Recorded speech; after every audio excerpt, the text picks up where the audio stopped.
Season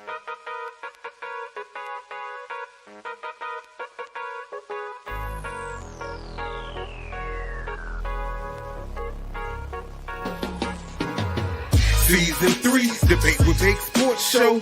We coming live from the Mo. You know how we go. We talking basketball, football, and boxing. You got something to say, man? Jump up in them comments. We gon' keep it real with opinions and facts. Let's look at the stats. Well, that settles that. It ain't no hating.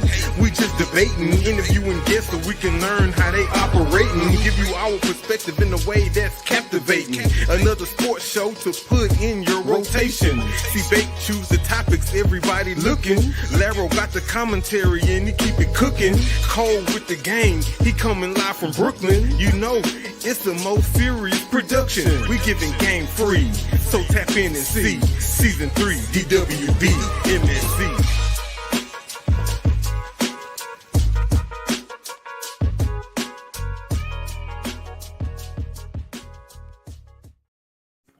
What up, what up? Welcome back to another edition of Debate with Bake podcast, brought to you by Mo Serious Entertainment at MoSerious.com. We are back in the building for episode 9, season 3.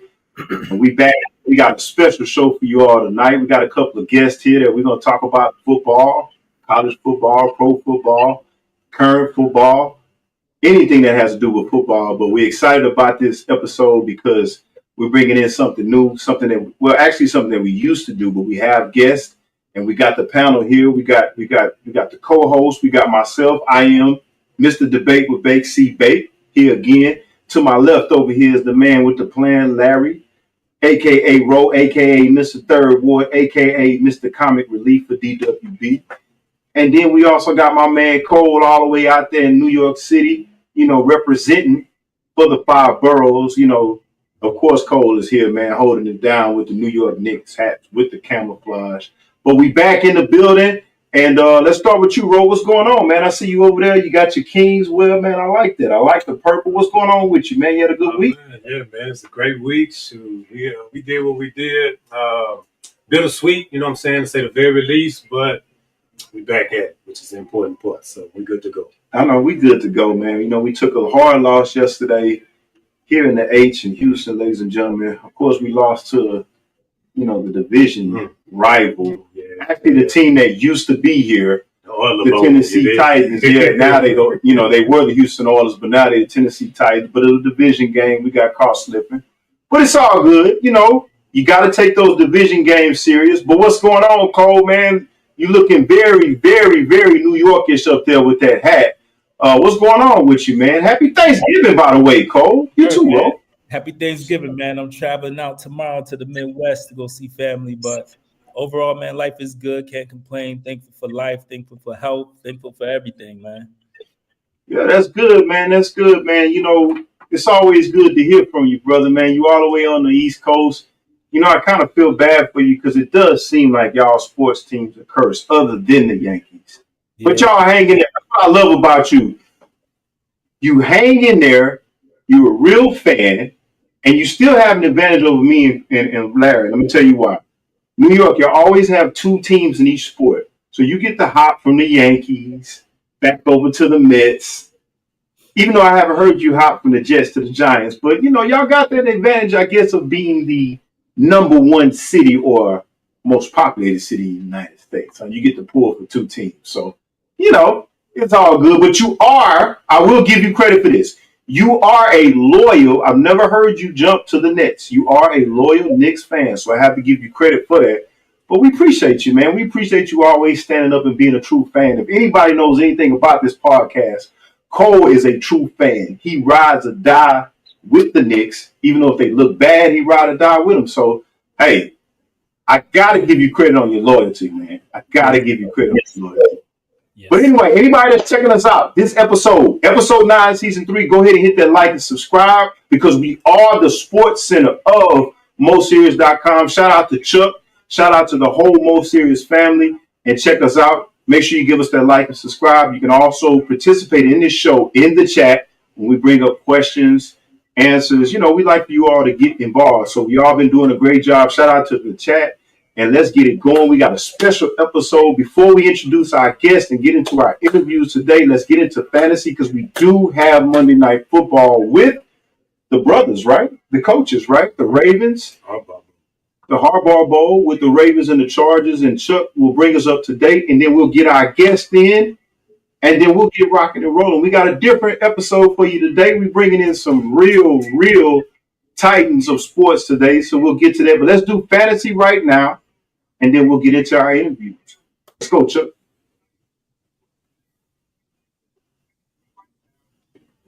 Shout out to Underdog Fantasy anyway. That's what we're going through. We got the Ravens tonight versus the Chargers. Where are they? Are they in LA or are they in Baltimore? I'm not sure. They're in LA. They're in LA. Yeah. Which would be an early start, right? West Coast time? No, it's still 8:15. Okay. So he's getting it. Okay. They're 2 hours behind us. All right, let's get into it. All right, y'all know what we do, man. We try to keep it real simple. We'll do quarterback and then skill player for both teams. So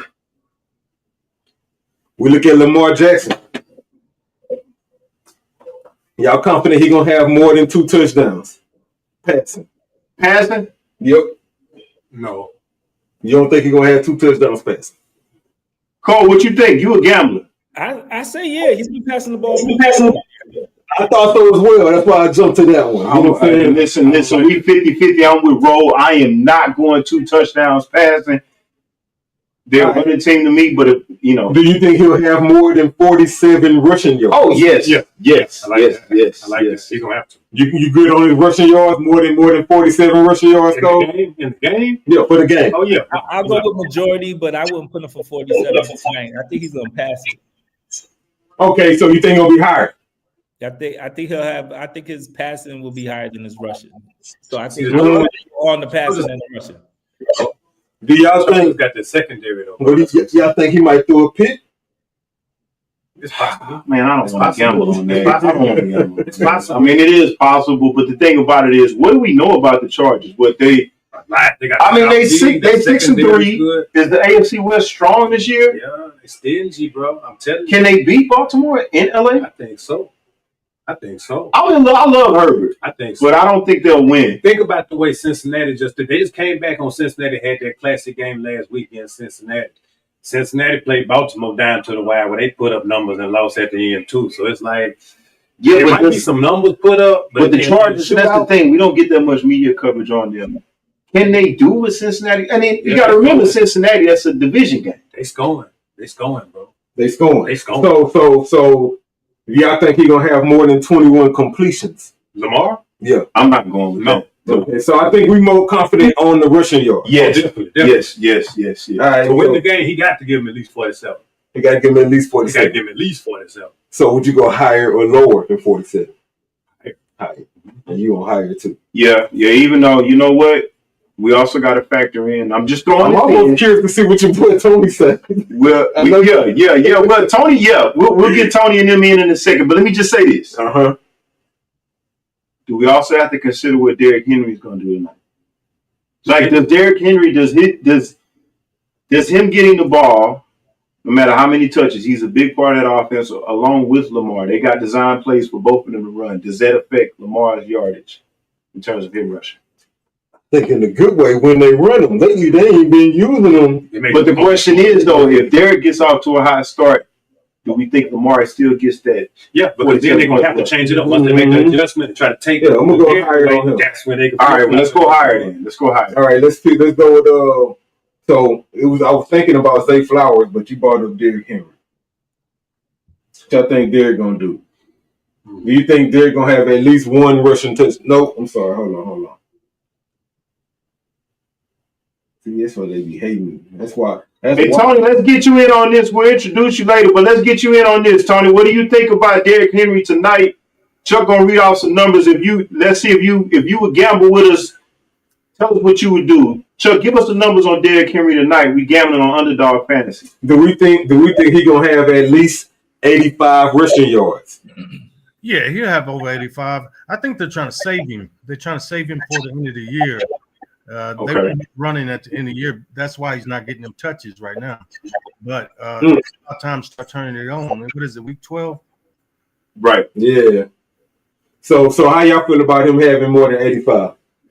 Yeah, he's getting more than 85. Yeah. I gotta go. I gotta go with it because I think that's when they're at their best. I think that's what this offense is built On the around. road, in I think they're gonna have to run the ball. Yeah, They maybe. have to run the ball. All right, so we're gonna go higher on that. Let's jump over here to I mean, we did kind of bump Cole. Cole, you agree with that because you the gambler. No, I could take that. I'll go with that. I'll go with that tonight. I Right. just have a tough defense. This is why I'm hesitant with the run tonight. I think it's going to have to be good pass, but I'll go with Well, it. that's not that because the thing about it is they don't get that much coverage. Now, the funny part about this is I did not know Khalil Mack was still over there because we don't hear nothing about him. And then the other Bosa kid is over there too, right? Mm-hmm. And I want to be fair to them because I love Herbert. You know how much I talk about Herbert, but the thing about it is I think they're 6-3. That's the AFC West, right? Other than Kansas City, they right there, right? so man, y'all this based off what y'all just saying. Y'all think he's gonna have to run it? Y'all think he's gonna have higher or lower than 19 rushing attempts? Who? Higher. Derrick Henry. He will have to have higher than that. I think it's going to have to be higher for them to win. Yeah, you're going to have to. Yeah, you're going to have to get about 25, 26 carries. So I think that's a safer bet than his yardage. You know what I'm saying? You want to go with the attempts? I think the higher on the the rushing thing is, attempts. he be ripping one big one. I didn't see it. Exactly. He get it bottled up, and then he get a big one. I'm going with either one. I think he has to have a high involvement, whether it be attempts or yards. Yeah, I'm good with either one. All right. I just don't know much about the Chargers defense. It's nice. I guess that sounds like I know they're pretty good because they are 6-3. Of course, Kansas City is getting all the press coverage because of the AFC West, but I mean that's a competitive division. Of course, in the division. Yeah, because even Denver, you know, Denver's Do got we a big think- defense. do Denver's we defense think- is evil. Yeah, Justin Herbert is good for either one interception I think so. or 2 touchdowns. see that's what I want to talk about. Really? You know, I'm a big believer, and I got one of the questions on here. You know, he got I'm going. down in it. I'm going with Herbert. I'm going with 2 touchdowns. 2 touchdowns. Touchdown. I think they have to have that to have Against a the chance pick? to win. Against the think pick? so? Against the one pick? Yeah, because as good as Baltimore defense is, they can be scored upon. Yeah, the pass, they real weak to the pass. Exactly, and I think that's what Los Angeles does great. Tony, what you think? You think that he's going to have more than 2 touchdowns? He's gonna have to. He's gonna have to. He's gonna have to. Them corners out there, that they suspect right now.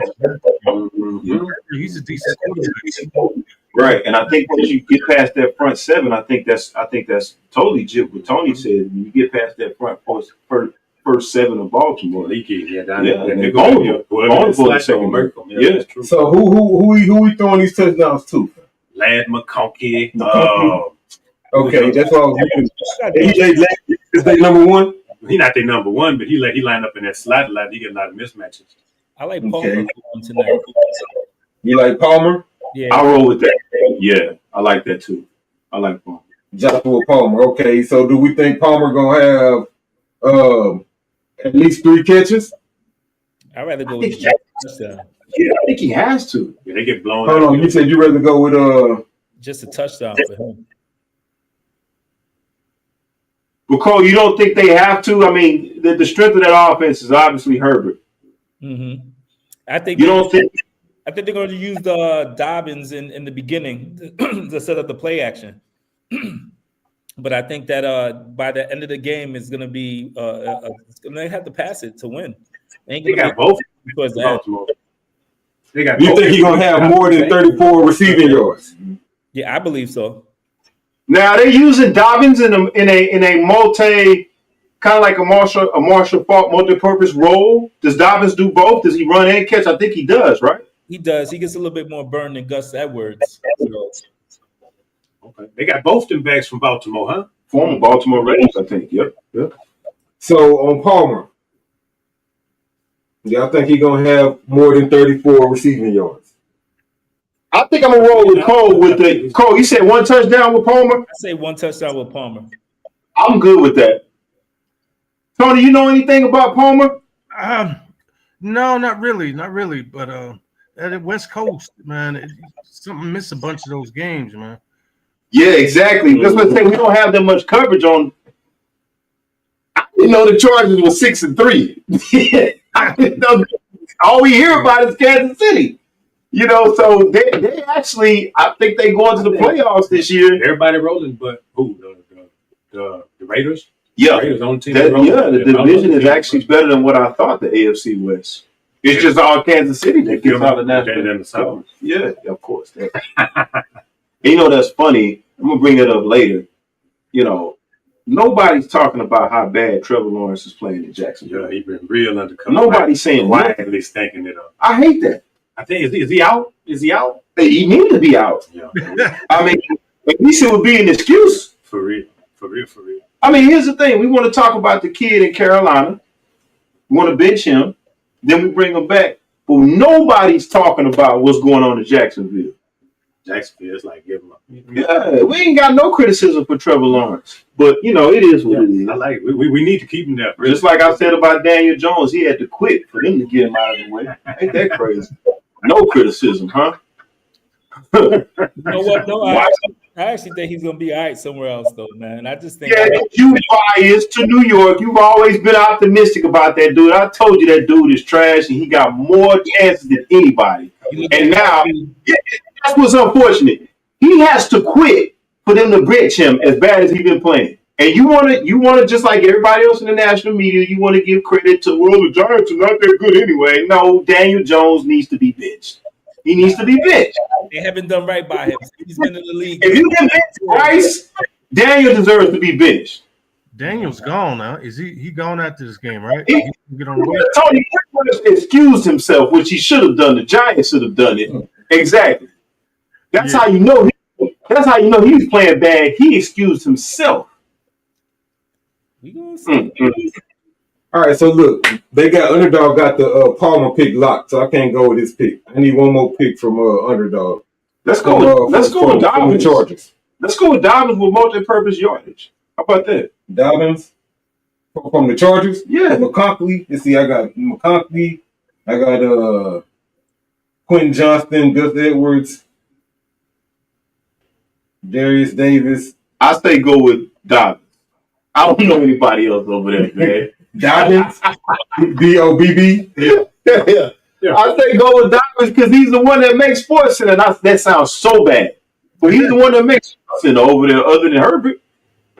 All right, and so you think Dobbins is going to have at least one touchdown receiving?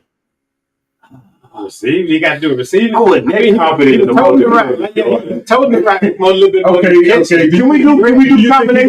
You think he's going to have more than 48 rushing yards? I think that. Yeah, I think that's safe. Okay, y'all safe with that. Cole, you over there quiet. I think he'll have more than 48. I think he's going to get a touchdown in at least 50 yards. I think it's going to be a close game. I actually think it's going to be like 21-24, something along those lines. Tony, what you think? I think Baltimore, they leave so much on the table right now. Man. It's kind of hard figuring out what team you're going to get. You know, they play some good ball. Like, you can't beat them. Yeah. Super Bowl caliber team. But I just think they need to find that balance. And right now, anybody can beat them, and they're going to have to start making that turn quick. If they don't make this game right here, next couple games, they're going to be out of it pretty quick. That's true. But that has been the thing, is a lack of consistency from them this year. But go ahead, Chuck. Big shout out to Underdog Fantasy, man. We just bet $5. We're trying to win $50. We just went higher on Lamar Jackson for rushing yards. We went higher on Derrick Henry for rushing attempts. We went higher on Justin Herbert for passing touchdowns. We went higher on Dobbins for rushing yards. We'll tap in this week and let y'all know what it is. All right, I feel good about our bets. I mean, we haven't been winning that much, but you know what? I feel good about our bets. We actually had a fourth person on that agreed with us, so hopefully Tony can bring us some luck. But all right, let's get into it. And yes, like I said, ladies and gentlemen, before, the other voice that you heard that you're not used to hearing on our podcast is our guest, one of our guests today, Mr. Tony Driver, who is an American professional football player that plays safety for the Notre Dame Irish and also played for the Buffalo Bills in the NFL. He was selected in the 6th round of the 2001 NFL Draft. He played for the Bills for the season of 2001 and 2002. And again, like we said, he is from the University of Notre Dame football. That's when Notre Dame was very, very, very good. Shout out to Anthony Deming for setting us up for this interview. We want to say good evening and welcome to Tony. Tony, welcome. Thank you for coming on Debate with Bait podcast. We are honored to have you on this tonight. Well, thanks for having me, fellas. Just going to do it. All right. And then we will have, it looks like we have our other guest, Cooper Rego. Coop, can you hear us? Now, what up, Tone? What up? Hey, what's going on? What's going on?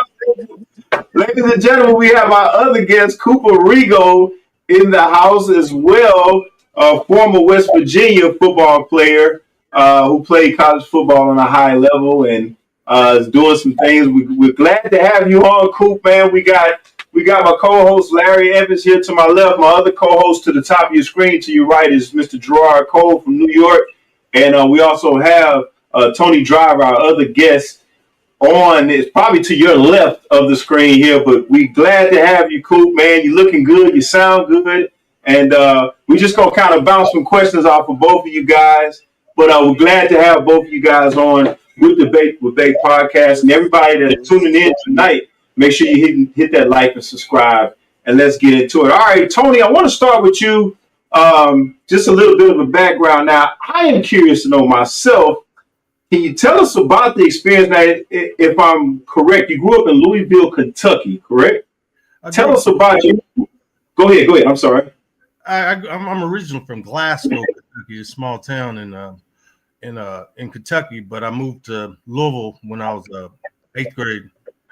Okay. Can you tell us about that experience? Because when I think about Kentucky, I'm a big boxing fan. Cole hate on me because I know more boxing than him. I call him a casual fan. But I think about the world's greatest heavyweight of all time. I think about Mr. Muhammad Ali from Louisville, Kentucky. Right. But talk to us about growing up in Kentucky, man. I know that probably was a unique experience.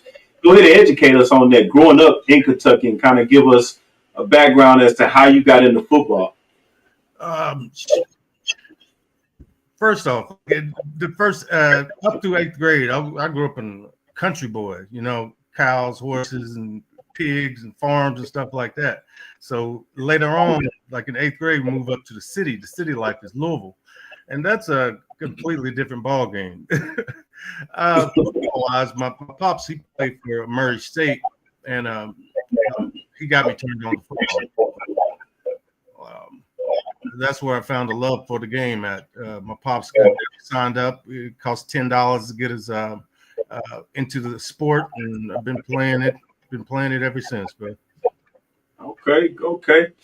Cool. Let me switch over to you, man, because I'm always interested to see where, as I asked Tony before, I'm always interested to see where you guys come from. Now, you actually grew up in New Jersey, correct? No, I'm from. I'm from the city. Okay. All right. I'm from the city. I went to high school in Jersey. I went to St. Joe's. In Montvale, New Jersey. I live in Montvale now, but I identify as a native New Yorker. What part of the city? What part of the city? Manhattan. Okay. Okay. All right. Tell me about this, Coop. Now, you actually were. It says, I believe it was your junior year, and correct me if I'm wrong. If I'm wrong, I apologize. You were the New Jersey Gatorade Player of the Year. That was your junior year in high school? No, that was my senior year. That was your senior year in high school. Yeah.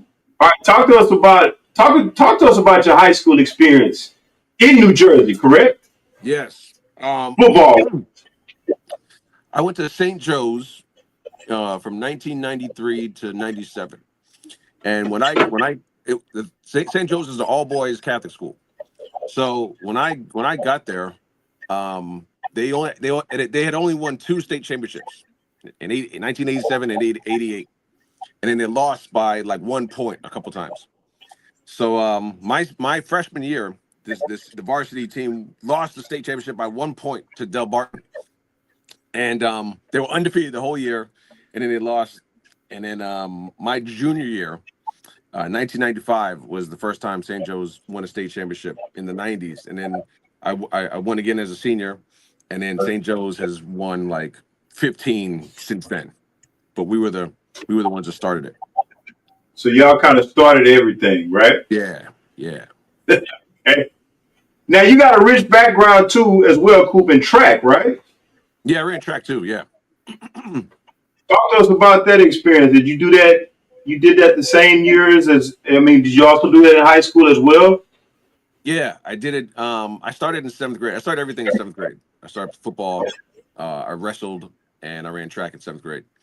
And then I ran all through high school. I got my ass kicked for 3 years straight by my arch enemy, Joe Dawkins. The only reason I won a race was because he graduated. Right? He's like that, you know. I lost for 3 years straight. Right. So Joe actually played at Penn State. Okay. Anyway, so then I ran in college too. I ran. Okay. I ran the indoors, the 60 meters indoors. Tony, did you run? You ran a little bit, didn't you? Yeah, they wouldn't let us run outdoor, but I ran the 60 and the 200. Yeah. Okay. Now, Tony, back over to you. It says here in high school, did you go to Louisville? Was it Louisville High School or Louisville Male High School? What was the high school you went to, Tony? Yeah, it was Louisville Male High School. It wouldn't. Okay. We had females in high school. Hey, there's no way in the world to go to this school. But it's Louisville Male High School. It's first high school west of the Allegheny Mountains, and it was a cool school, man. It was a mixed school. It was the first time like being around a bunch of people that look like me. You know what I mean? Coming from a small town in Glasgow, Kentucky, it wasn't a lot of us down there. And if they were out there, they were my cousins and everything. So Louisville, it's a big time program. I think we're number 2 in the country with most wins in the United States. It's a pedigree down there. Accidentally fell into a good situation down there. All kind of guys, talented. Brian Raspberry, Chris Redmond played for Atlanta Falcons. Ivan Green played for U of L. It was a lot. We had a lot of talent out there.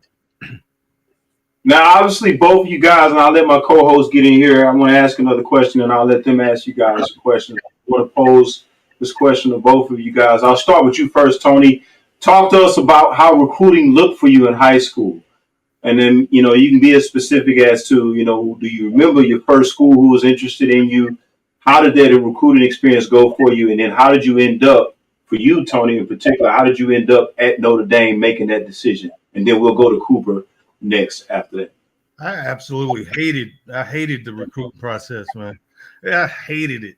They're blowing your phone up. I used to stay out to like 9 o'clock just so you wouldn't have to talk to all these. Back then, the coaches are calling you all hours, calling. They're all saying the same thing. Gonna give you the world.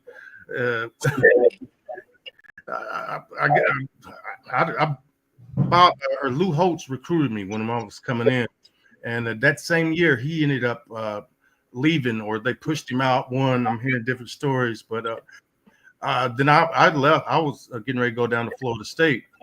I was going to go to Florida State when Holtz left, but Bob Davey and them, they flew a private jet down to Glasgow, Kentucky, and started rapping at my mom's. I'm like, hey, okay. I guess they're committed. They really want me. This airport in Glasgow is one lane. All right, one landing and taking off. This is a small airport. Right. And once they did that right there, I'm like, all right, they're trying to, they really want me. So I ended up go ahead and putting my 4 years in over there, ND. Okay. So you saying that the biggest thing for you to get to Notre Dame is that they impressed your mom. Your mom was the one that kind of made you, kind of push you in that direction. Now, when you get it, go ahead. I'm sorry. It was crazy. It was a crazy time, man. It was real crazy. You didn't know if you were coming or going, and everybody pulling you. Do you want to stay at home? All my buddies were at Louisville, University of Louisville, play ball with them, won championships with them. And do you want to stay home? do you want to stay home? That was the biggest factor. That was the only thing. Do you want to stay home or do you want to go away? Do you want to stay home or you want to go away? And with Notre Dame, they were the only team that flew down to even think about seeing my mom's, you know. And they flew a jet down in there and going to a small town in Glasgow. And I was like, all right, they really want me. So I was going to go study. I might as well go study and something out of it. Okay, all right. Now, Coop, let's talk to you about your recruiting experience in high school. Do you remember anything? Like Tony said that it was stressful for him. What do you recall about your recruiting experience in high school? Well, for me, it was a dream come true. Actually, you know, I started playing football in 7th grade. Didn't know anything about the game. I used to go to the library and like study, like get books and read what does a running back do? And like, okay, the running back carries the ball, right? So I'd go and read and learn football. and then I would read this joint. Herschel Walker's Basic Training. Look at his traps, man. Look at his traps, man. Look at his... Oh, yeah, Herschel was a beast, man. Hell yeah, right? So this book right here, I got this from the library for like $1, right? And I read this thing cover to cover. Like I underlined it. I used to, and it said he used to do 300 push-ups every single day. So I was like, all right, bet. That's what I'm gonna do. So so each year, like I got better and better and better, you know. And in 8th grade, when I was in 8th grade, that was 1992. Notre Dame had Reggie Brooks and Jerome Bettis as the running backs. So they used to run all over everybody. So I used to love that. That's right. I used to love. That's right. I used to love Reggie Brooks. And then I was just a fan of Notre Dame ever since like 8th grade. And then, like after my junior year, we won a state championship. I walk into my coach's office, and he hands me a letter, like with the golden helmet raised up off the envelope. And I was like, oh. I was like, oh shit! Like I made it. So I went to the camp. I went out to the Notre Dame football camp. I ran a 4.3 in the 40, and Urban Meyer put his arm around me. Was like, you're gonna be offered a scholarship, son. I was like, word. So I committed to Notre Dame before my senior year of high school. So I wanted to get the recruiting process out the way. You know, I got a couple calls from like a couple people, like Miami. I couldn't see myself going to Miami.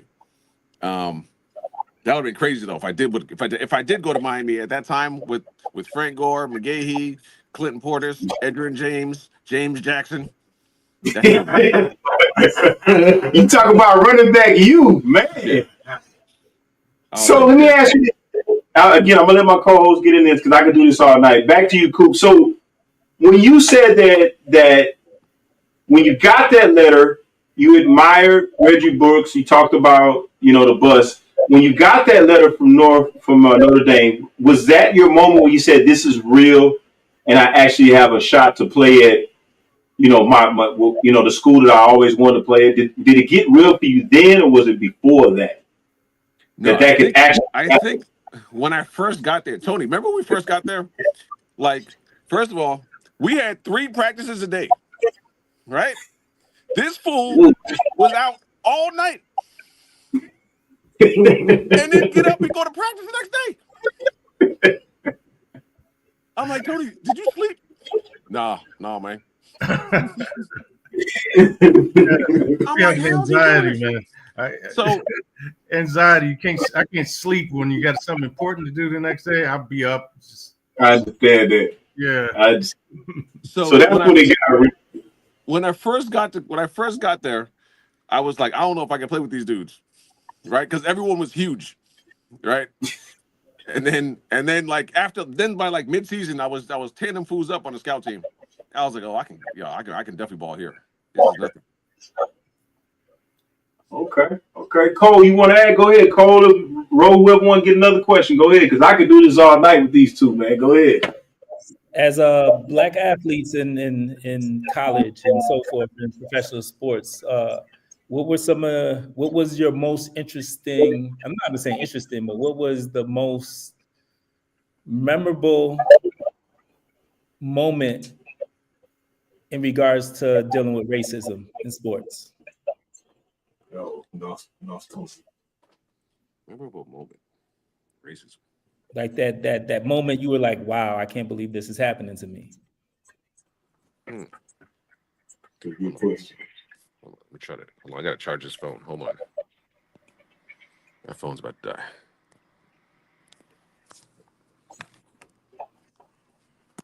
Because when I watch college sports today, and I watch all the sports that these prominent athletes, they go to colleges like Iowa, or these small Midwest, not small Midwest, but these colleges in the Midwest, and then you see some of the writing in the stands and some of the things that are said. Like, what was the first time you encountered that? How did you feel? Oh, all right, hold on. I gotta get my charger. Hold on. I caught the beginning of the question. What was the end part again? What was that moment where you're like, wow, I can't believe I'm going through this as a Black athlete, moment in your career? I don't know if I really noticed it, because you're around, like, playing football all the time. You're there before any of the other kids get there, and you're around the football team. Football team's what, 80% Black, you know what I mean? Track team's what, 50% Black, but you spend so much time with your team that you don't really see it until your classes start.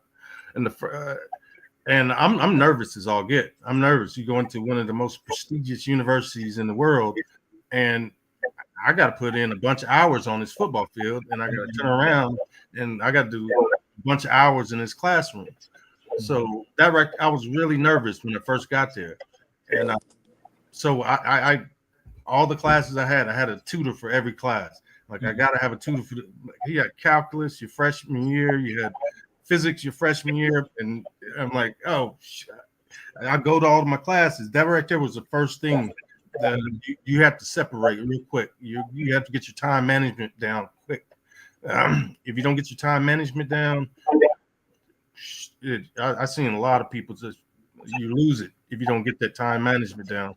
And I think that was the first part, when you're signing up for your classes and you have some real classes. There's no fruity classes at Indy, and a lot of times you kind of overlook that. But after your freshman year, you make it through your freshman year, you go through you make sure you go to class, make sure you go to your tutoring sessions, and after you get in that rhythm right there, then the second semester is a little easier. Then you kind of feel yourself around a little bit. You know where you are, you know your capabilities, you get a better idea that it's not that bad. You know what I mean? You go to class, you do your business, and you go back home and you're good. But one thing that I did recognize, like walking through campus, like you walking through campus and you're riding a bike or whatever you're doing. Every time I see another Black person, I'm like, hey, y'all. Everybody, we were tight. Like, all people of color. It doesn't matter. We had a lot of people from different countries. If you had any kind of brown tint to you, we all hung out together. That's what's up right there. Rego, back. Yeah, I don't know. We talking about racism? Just an experience. Like, what was can you remember an experience that you had being a Black athlete in college, or where it was like, wow, I didn't know it was like this. So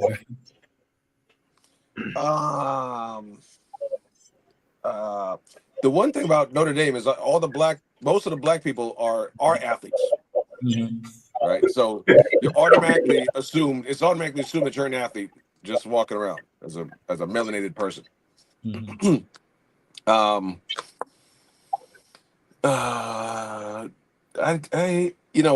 West Virginia, West Virginia was cool, man. It was mostly, people from Jersey, A lot of people from Mhm. Jersey and West Virginia and Pennsylvania, and outside of Morgantown, that's where the hillbillies were. That's Mhm. that's Tony. That's where Tony's from, the fucking country town. So as long as you stay in the town, you're good. You stay in Morgantown. I got a question, and then I'll let my co-host get back into it. I want to ask both of you guys, and I'll start with you, Tony, and then I'll come to you, Cooper. And then Cooper, maybe because you have two experiences, you can kind of compare. But Tony, if you remember, and this is just for the audience for education's sake, I always ask this question of my ex-athletes, especially in college. But whatever you can remember, can you take us through a day of Notre Dame football for the student athlete experience during the season? Like, what does it look like from the time that you open your eyes, if you can remember, to the time you go to sleep at night? Can you kind of map out the day for us, just to kind of give my audience that experience, that education? Because I know for me, being an ex-college basketball athlete, my day was 4 o'clock, 4:30, 5 o'clock, boom, boom, boom, boom, boom, boom, boom. And I missed that structure, when I stopped playing. But just to kind of give and educate my audience in terms of what does a typical day look like in Notre Dame football during the season. I mean, not preseason. I'm talking about you guys got a game on Saturday. What does a typical day where you have to go to class, you still have to fulfill different things? What does that look like? And then we'll come to you next, Coop, because Coop, you probably have that Notre Dame experience as well as West Virginia as well. But we'll start with you, Tony, and then we'll come to you, Coop, on that. It's like you said, it's very scripted. First thing in the morning, you're gonna get up. You're gonna have early classes. 8 o'clock class. You're gonna have the bang, bang, bang, bang. You're taking 12, 15 hours. So you having classes back to back to back to back. Then right after you have lunch in somewhere, go to the dining hall, grab some lunch, get your other class in, go to the stadium. Go to the stadium if you need if you have any injury, go to the training room, get your treatment, go to the locker room, get dressed, practice, go to practice, come back from practice, go eat, go to your tutors, and then hang out all night. Hang out. Not during this. Hang out all night. Come on, and then your dumbass will get up and go to class, and I'll miss class because I'm hanging out with you all night. You got to be a big dog to hang with the big dog. And so, Tony, what time would you say that day would end? After practice, come back in. Normally, during the season, it's pretty scripted. Except on a Thursday, they might have something at this place called the Potato House, and the Potato House is one thing we get to do. Like all the minorities get together and go to the black party, right? It's only time. So we step out there for a little bit, and then normally it's about 10 o'clock every night. You tutor for about 2 hours. You either have math or science or whatever you got. Then you try to get something to eat. It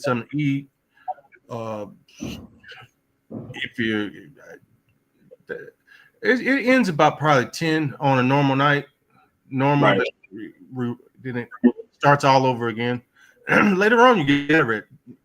In the first couple years, you want to bang out all your classes on Monday, Wednesday, Friday. Later on, you start figuring out everything. If you go ahead and take your classes on Tuesday, Thursday, and you double up on Tuesday, Thursday classes, you have a 4-day weekend every weekend, right? But it took time to figure that out. But at first, you banging it out Monday, Wednesday, Friday, and you get class on Tuesday. But first semester freshman year is the hardest. Oh yeah. Then after that, right there, it's all second nature. After that. All right, so Cooper, take us through because you got West Virginia too. Take us through a day at West Virginia or Notre Dame or compare whatever you want, Cooper. Like Notre Dame was so hard. I had 3 C's and an F my first semester, and I was studying my ass off, and I still damn near almost failed out. That joint was so hard. He was trying to go out with me. We're hanging out. We hang out every freaking night, every fucking night.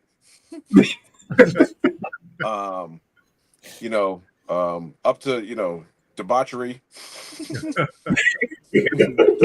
debauchery and tomfoolery, Tony foolery. Anyway, West Virginia was a similar schedule. Classes in the morning, and then practice, and then hang out. That's all I did in college was hang out every night. I don't think I did any homework at West Virginia. I did all the homework I did was at Notre Dame, but I don't think I did anything at West Virginia. I just freaking kicked it. So you said Cooper, it was definitely a difference between those two environments, Notre Dame and West Virginia. For sure. Yeah, for sure. West Virginia had better athletes, better skilled athletes. Notre Dame had better student athletes. Okay. They were, they were smart. They weren't the most athletic. Some of those guys, you'd be like, how did these guys get on this team? Some of those guys were not athletic at all. They were smart. So, but it was the opposite of West Virginia. Some of those guys were dumb as hell, but they were tremendous athletes. Cool, I can see why you're a comedian, man. Oh my God. Hey, I can't even imagine. Hey, let me ask you this, Tony. Was he this crazy? Was he this funny while y'all were in school? Was he like this? Was he a character like this? Coop's always been like that.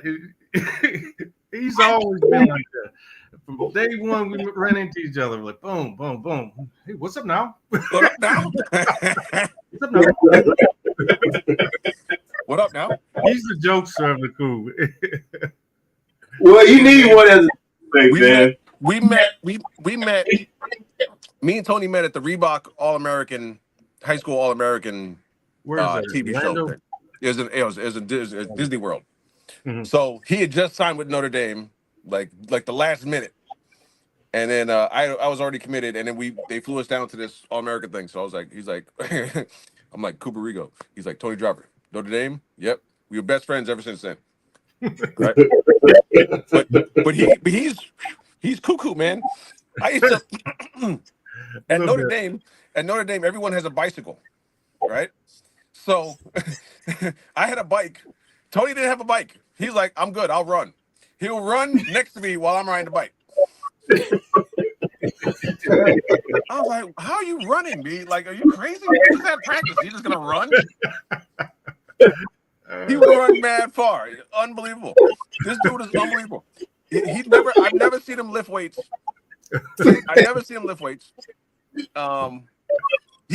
He played against Charles Woodson we played Michigan, right? True freshman.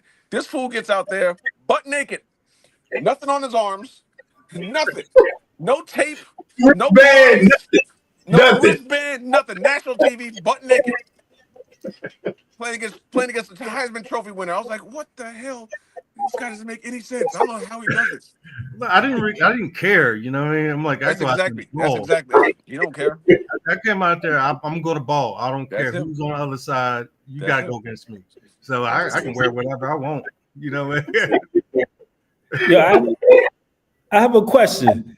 If y'all could relive your college days under this new nil stuff going on, would y'all have stayed? Oh my God, I'd be rich. It's crazy right now. People jumping in the portal every 5 minutes, and who's going to give you the best deal? I would say there's so much money in it, and they've been making trillions of dollars over these years, you know, and but the kids are coming in from high school. They wanted everything right now, right? Mhm. I can't wait to iron everything out a little bit because you got to get out there and earn it. I think it was. I wish it was incentive based. Some of this stuff and the kids coming in cussing out coaches, ASAP Rocky, and jump in the portal. I still like the purity of the game too. I think some of that is getting lost, but it's definitely it should. They'll iron it out.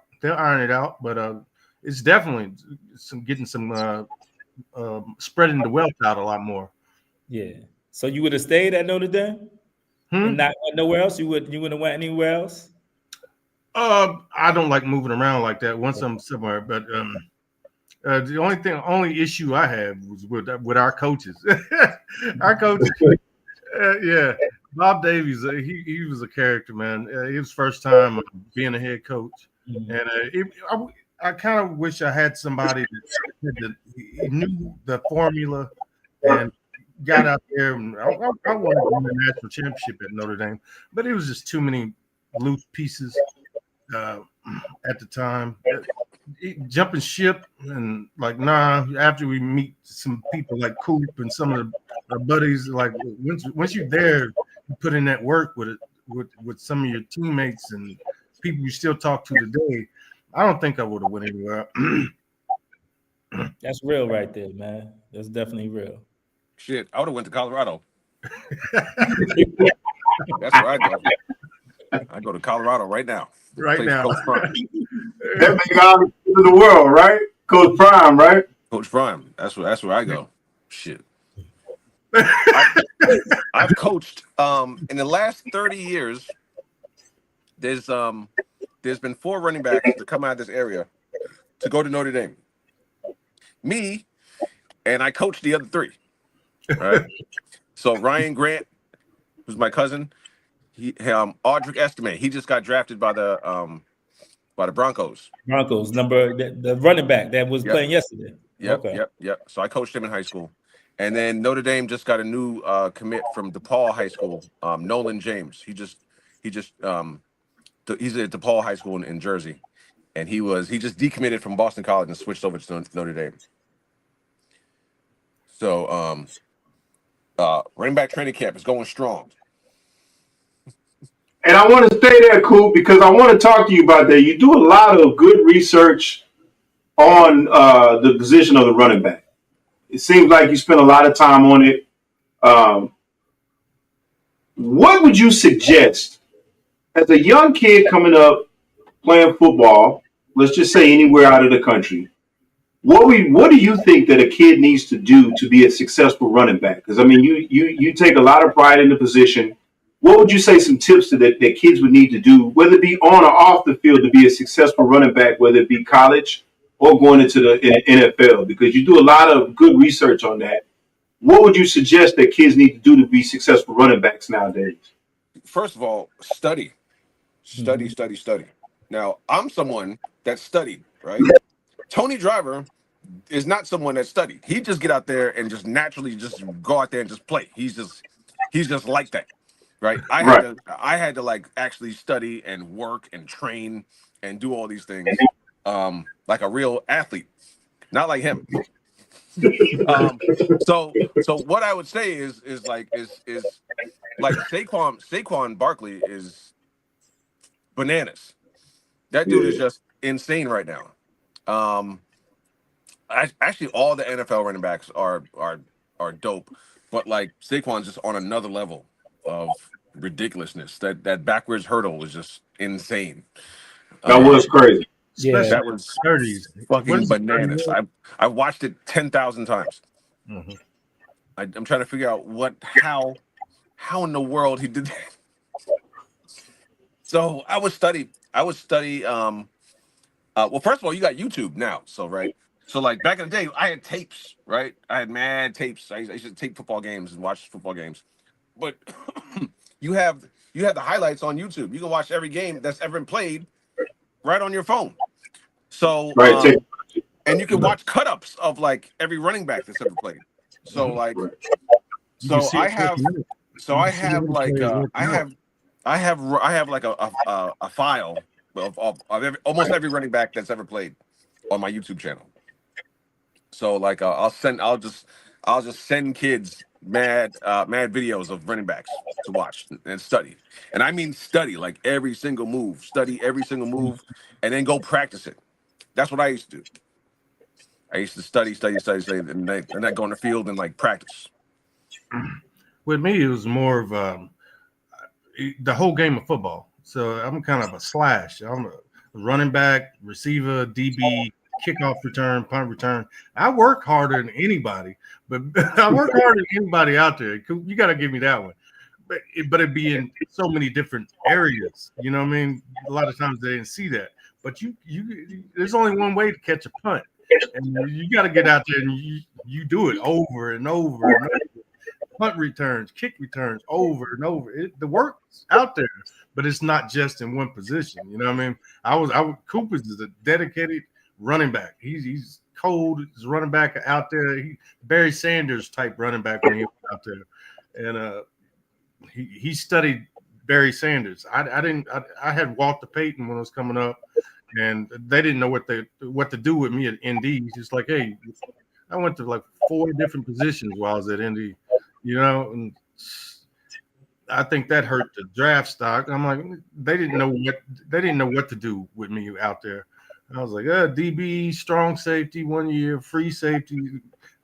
Did running back 2 years, freshman and junior year. Wow. Yeah. All right, let me go back to Coop. Now, Coop, what would you say? You spent the majority of your career in college at West Virginia. What would you say was your most successful year? I'm not talking about if you can remember, a specific year, or maybe it's your classification, meaning sophomore, junior, senior. What would you say was your most successful year, and what would you attribute that success to that year? The best year I had was my junior year, 2000, in the year 2000. I led the team in scoring. I had like 9 touchdowns. I started a few games. I started against Miami. I had 100 yards against Miami. I was one of 2 running backs to have 100 yards against that Miami national championship team that year. Wow. Yeah, and they were sick, man. They were fucking Ed Reed. Yeah. Ed Reed, Vilma. Yeah. Jonathan Vilma. Yeah. Buchanan, all those guys. Dan Morgan, all those guys. They were crazy. Anyway, so yeah, I had a good year that year. That was 2000. You know what's funny? Like everything's just a memory now. I can see Tony. I can see Tony in his uniform. I can see him running. I can see him remember when we played against each other. We walked past each other. We dapped each other up as we walked past each other back to our separate huddles. Mm-hmm. Everything's just like Yep. I can see it all. Like all that time is just poof, gone. I went back to West Virginia last week. Every single bar I used to hang out at is gone. Everything gone. Back door gone. Red Willie's gone. Elements gone. Everything's gone. So, yeah. What was I talking about? Hold on, wait. Let me get something cool. So, what do you attribute? Why do you think you were that successful that year? What was the key to that? Your junior year. So that year, so that year, I guess I was more focused that year. I went in there serious. Like I really went in there to play. And then Avon Coburn, the starting running back, got hurt. So then I started and I did well. And I was just really focused. Mm-hmm. Going into that year. And then the end of that year was then the wheels fell off. It just turned into shit. I got suspended from the bowl game for missing 2 meetings. I should have transferred. You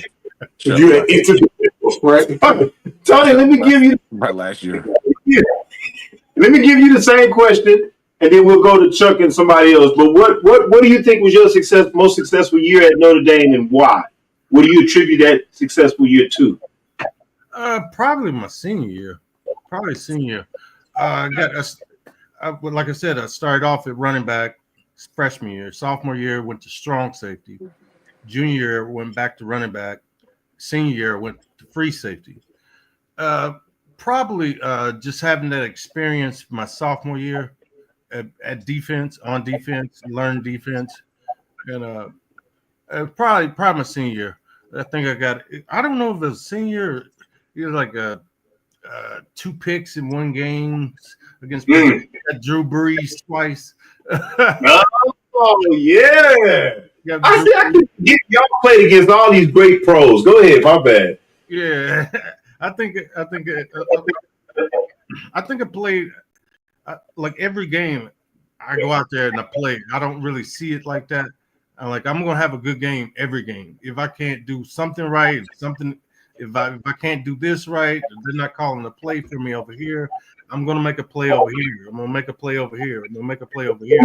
So but just for the fans like the touchdowns and the interceptions. I think probably that year I got Drew Brees twice when we was playing Purdue. That was special. I still got that ball around here.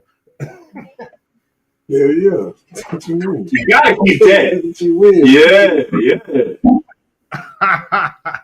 I still got that one. Yeah, see it? Look, Yeah, we see it. Yeah, that's Drew Brees ball right there. Nice. Yeah, probably that senior year. I think we played Army or Navy. You got like 2 touchdowns for fumble recoveries or something like that. And yeah, probably senior year. I think just knowing more about the game. I've always been a slash type person. You start isolating, you start getting better at doing your backpedaling, coming out your breaks, understanding who you're playing. Where you start watching more film, the film game, you start finding the value in watching tape and getting a jump on what they want to do in certain situations and certain lineups or however they come out of the huddle. Perfect. Go ahead, Chuck. Yo, so I got a question. With how y'all feel about the new college playoffs format? And number 2 would be how y'all feel about these collegiate teams switching up conferences, going from the Big 12 to the SEC and things like that. Because that really wasn't no playoff when y'all was in, and people definitely weren't conference switching like that. Mm-hmm. Yeah, it's definitely weird, man.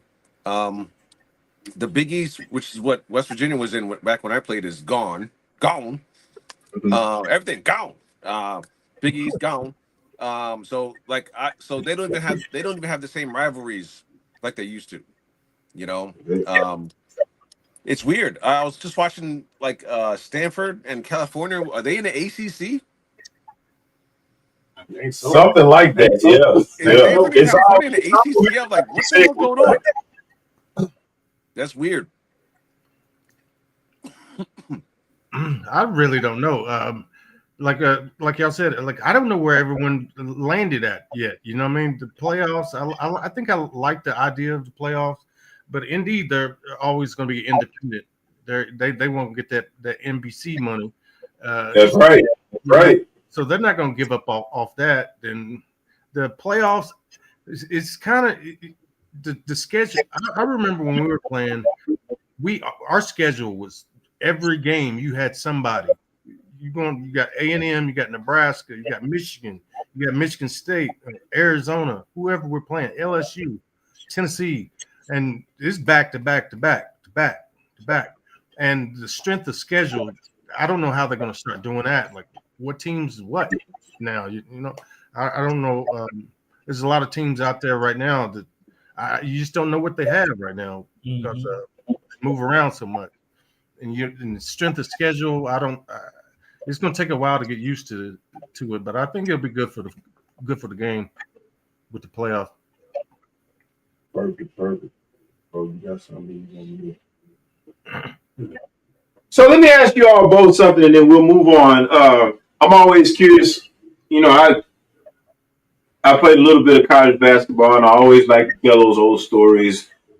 Probably much like you guys. You guys are very entertaining, and know that you guys can always come on this podcast again because y'all both entertaining.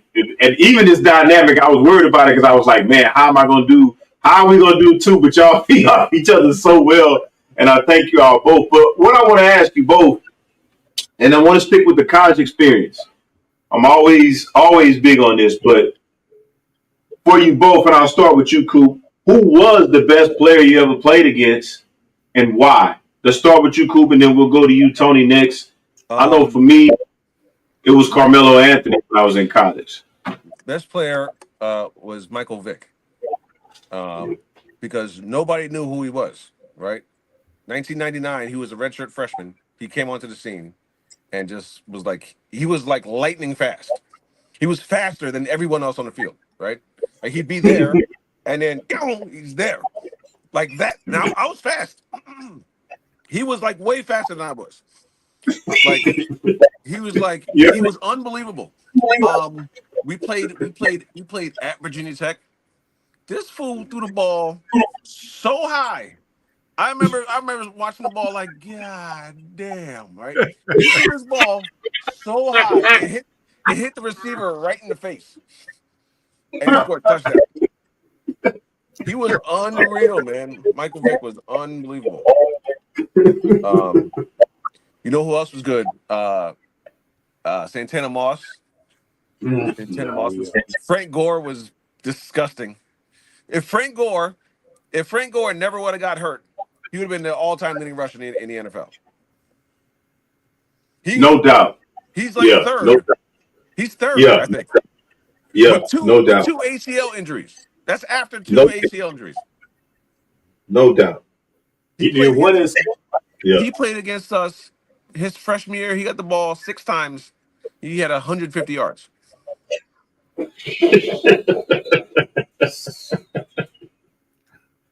That shit was crazy. Right there. And was he at Miami? Cool. Yeah. That had to be that for you, Coop. That had to be the best teams you played against. That those Miami teams, right? I mean, Vilma, Ed Reed. Now I forgot about Gore.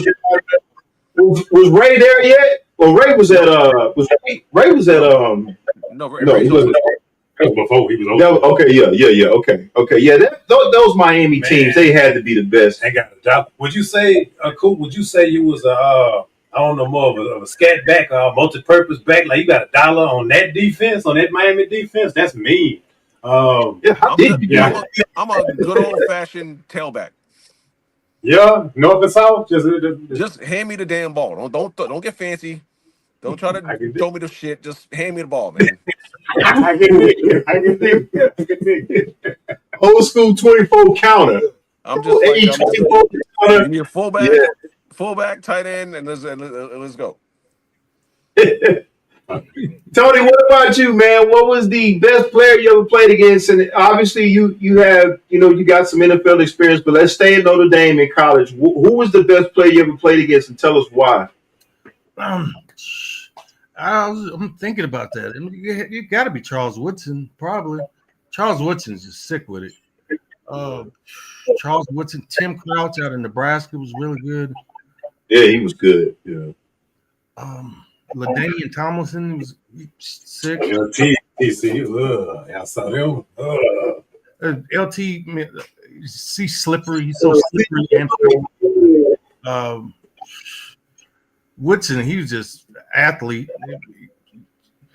just sick athlete. He's out there playing cornerback, halfway playing. He's playing like at corner. So he's locking down his man. First one come up, filling on the. We're playing him. I think it was and I think it's some kind of sweep or something. I get a sweep. I'm coming on the right side. And an option. There's an option play.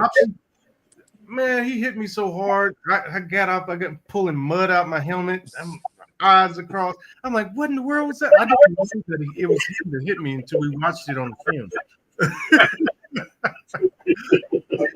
Yeah. Probably Woodson. Yeah. Those are too good, man. Those are real good. Man, I mean, I go back to what you were saying, Cooper, because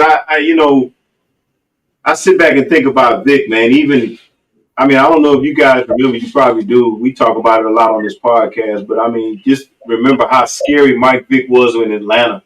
I mean, in third and 5 in the NFL with Mike Vick had to be everybody's nightmare on that defense. Whether you were, especially linebacker, the way he could throw it. And just to what you said, Cooper, I remember when he was with the Eagles. I never forget this game. It was a Monday night football game. And I'm watching it. And he threw the ball. And y'all are laughing at Cooper because he's a comedian. He makes it sound funny. But I remember him throwing the ball on a Monday night football game for the Eagles. And it went out of the screen. Yep. It went out of the screen. And Deshaun Jackson caught it. Ran a bunch, 90 yards. And I remember that. And it took me back. It took me back, and we are from the 90s, the Tecmo Bowl days. Because he threw it, and I was like, where the hell did the ball go? And then all of a sudden, right, it just dropped in Deshaun Jackson's hands. So even though who made it sound funny, it is true. To the audience, it's true. I have seen Vic do that, and I saw Vic do that in Philadelphia, which I didn't think was his prime. I think his Atlanta days was his prime to me. But that's up for debate. But I've seen him do that. Remember that commercial where he throws the ball out the stadium? He could do that for real. Yeah, I believe it. He was left-handed. Yeah, he was left-handed. So coming out of that left hand too, and could throw it like a laser. Yeah. Right. Oh, man, I do remember that. I do remember him throwing the ball out of the screen. All right, let me get to some more questions, and then we're gonna get you guys. We got a couple of topics that we talk about. We want to bring your sports minds in, but let me ask you a few more questions, and then we'll get to that. For me, and this is my only personal experience. If you guys can add to this, I don't know if you had it or not, but I like to ask different athletes this question. I didn't finish my career the way I wanted to my senior year because of injuries, because of things like that, and I always look back. Do you guys have any regrets of your college career? Was there anything that you felt like, man, if I had more time, if I would have done this, and it could be on or off the football field, is there anything, do you ever look back on your career and said, man, if I would have done this more, or were you the few that did everything you wanted to do college? Hell no, I should have worked harder and drank less. That's what I should. But it's true though. It's the same thing with me. I partied too much. Knowing what I know now, I wouldn't touch nothing. Because you never think it's going to affect you on the field, on the court. You like, man. I remember, and Cole remember this with practices and stuff. I mean, we'd be in there, man. We'd be on the court Saturday morning, smelling like the party. And coach would be like, man, can y'all just at least like try to come here smelling, decent? But it was like we in there smelling like Hennessy, Black and Miles, and we out there. And we drank so much. Like we drank so much, it was like, if I didn't continue to work out as much drinking, I wouldn't be here today. That's how much drinking we did. So I'm with you, Coop. It sounds funny, but I did way too much drinking while I was playing. Hell yeah. Because I was invincible, How do you feel? Go ahead. Hold on. You guys want to see something funny? Watch this. Here's the play Tony was talking about. Did you guys see it? Yeah. This is that play Tony was talking about against Michigan. See, look at him. Look at him out there. He's out there. Got come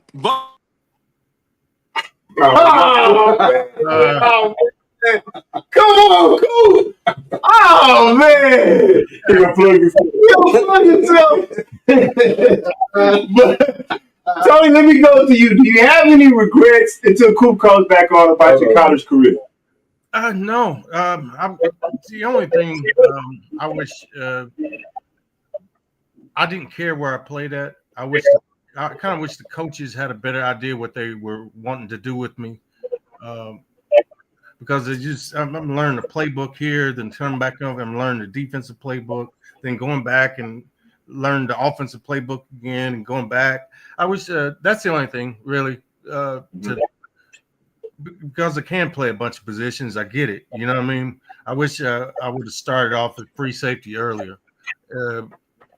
Just knowing where to be at and getting into watching a lot earlier, a lot earlier. But out on the field, no, I put everything I had out there on it, so I don't have Now, any. would you say that did you enjoy playing free safety more than it? Because it sounds like you were. To me, it sounds like you were. And I talked to Ant, and Ant told me the same thing. He said you were very talented, and you did play multiple positions because you were so talented. What was the position you preferred to play, or you enjoyed playing the most while you were at Notre Dame? I really didn't care. I love football, right? So I'm gonna have a ball every time I'm out on the field. So I enjoyed the game, you know. So I really didn't care as long as you get your pads on. Like, what position we playing today? Let's go. Let's have some fun with it. We get to hit people. And, hey, it's not a felony or nothing. So it was fun. With that being said, I'm assuming you're going to vote for Travis Hunter to be the Heisman. Oh yeah. That boy bad. That boy. He's bad. Yeah, that boy hard. He's bad. He's a freakish athlete, man. They just got to figure out what he's going to be. I know the receivers, they making $30 million a year. We may have to go ahead and focus in on a receiver spot, but that's I don't know if he can do 115 plays in the NFL. Yeah, man. Yeah, that's a lot. That's a lot. And we'll get to that too, because I know you had a small stint in the NFL. Well, while we on it, and then I'm talking too much. I'm gonna let my co-host get in here. I just get excited about these interviews. But let's talk about that transition. That transition, you know about it. Going from college to the NFL. What was the biggest adjustment for you? When you go from high school to college, the biggest difference was where the linebackers. All the linebackers are running 4.5, 4.6. That's the biggest difference. When you get to, for me, it was when you get to the pros. Now the defensive line, they're fast and they're Great. 6'7". Great point. Well, yes. Well, it's the defensive line is the difference, and you get you see the specimens that humans, the special, that 6'7", 270, run a 4.6, and yeah, you see more of those. Like in high school, we went to a good school, pretty good school. It was some people. It was a lot of people that weren't very good. Then it's less people that aren't very good in college. Then when you get to the pros, there's still people that are not very good in the pros, but it's not very many of them. You know what I mean? So You're right. Everybody's got something for the most part. I think that's the in college, from high school to college, it's the linebacker. From the college to pros, it's D line, and I think that's the different stages that you go through. But yeah, I was part of the speed, so the speed didn't really get me. But you got to recognize, you got to know that this cat can. Right. Dude, tail spikes. You see a linebacker look like linebacker, 6'3", 250, running 4.5, just specimens, man. Yeah, Spikes was man. Woo. London Fletcher, he's a dude. He should be in the Hall of Fame. He's calling out the plays. He was so meticulous with it all the time. Like he's watching film at home. He was grown when we were out there. He already had his family together. And he's watching film at night. Boom, boom, boom. He's calling the plays on defense before they even when they lining up. Like, all right, this formation right here, they're gonna run this. And he's a phenomenal type. Yeah. But that's the biggest, probably the biggest difference. Then you start watching a lot more film. It's a job. So first thing in the morning, Right. 7 o'clock, you get up, you're at the stadium at 7:30, and you're gonna be there until 7:30 that night. You know what I mean? You're gonna have a meeting, you got a special team meeting, you got your individual meeting, you got team meeting, go eat, get tape, you're there all day, every day. And so in college, it was kind of like a break when you go into class. It just kind of just gets you away from it for a little bit. yeah. It's a job. But yeah. And so I guess that would be the same thing in terms of, I guess there's really no comparison to a college preseason versus a pro training camp, right?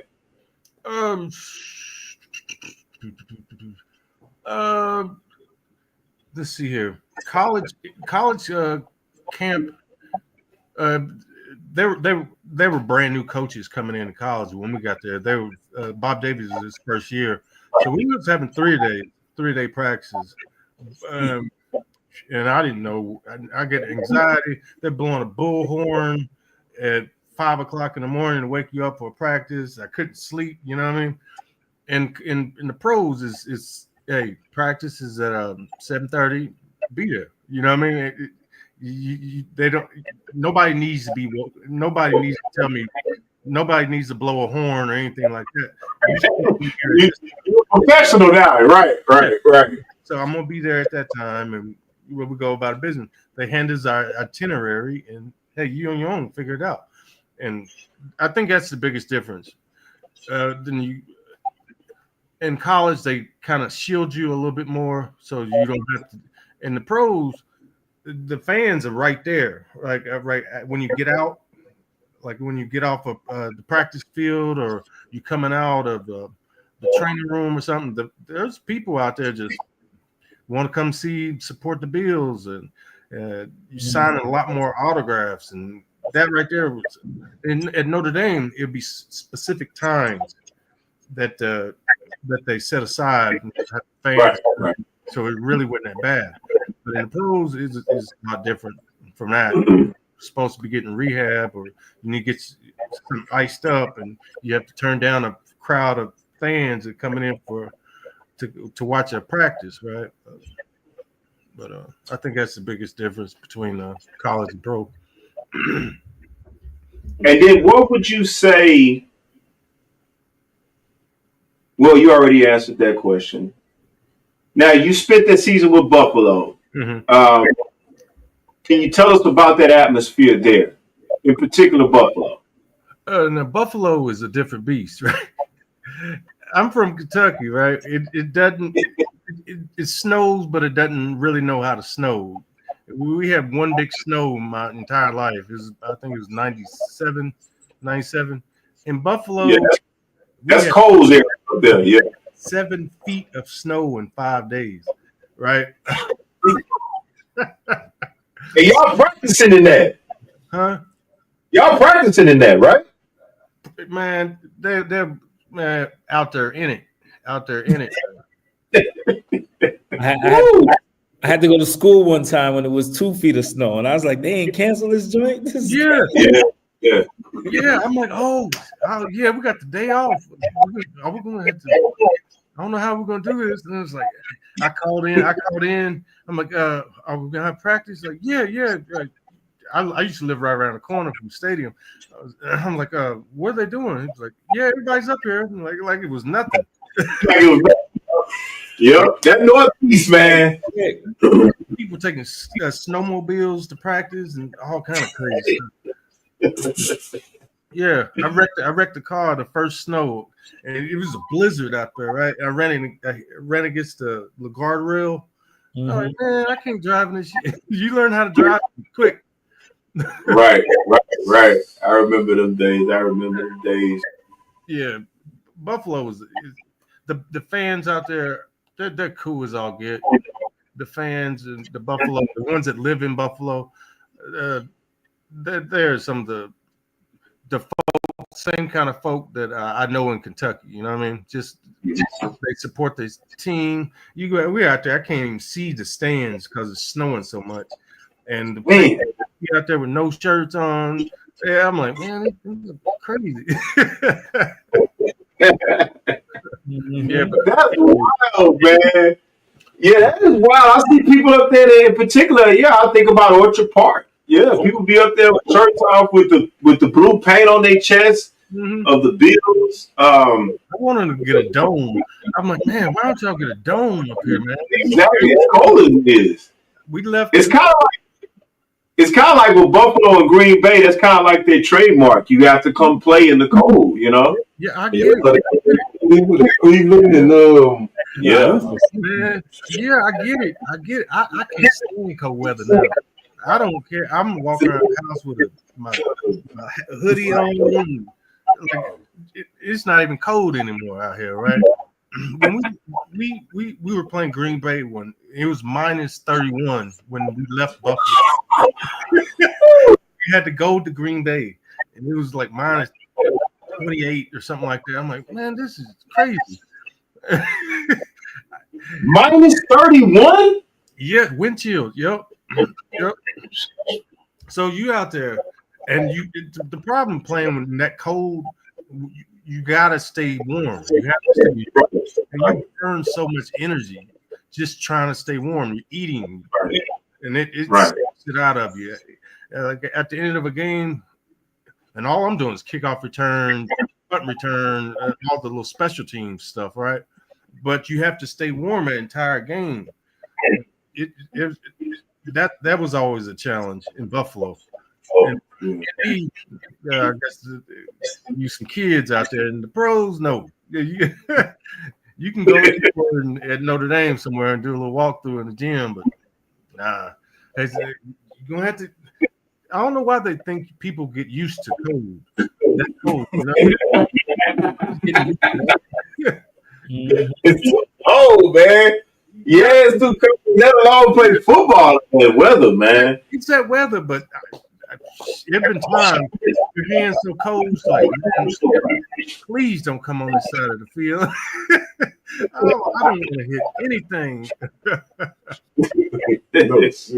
I know it's that cold.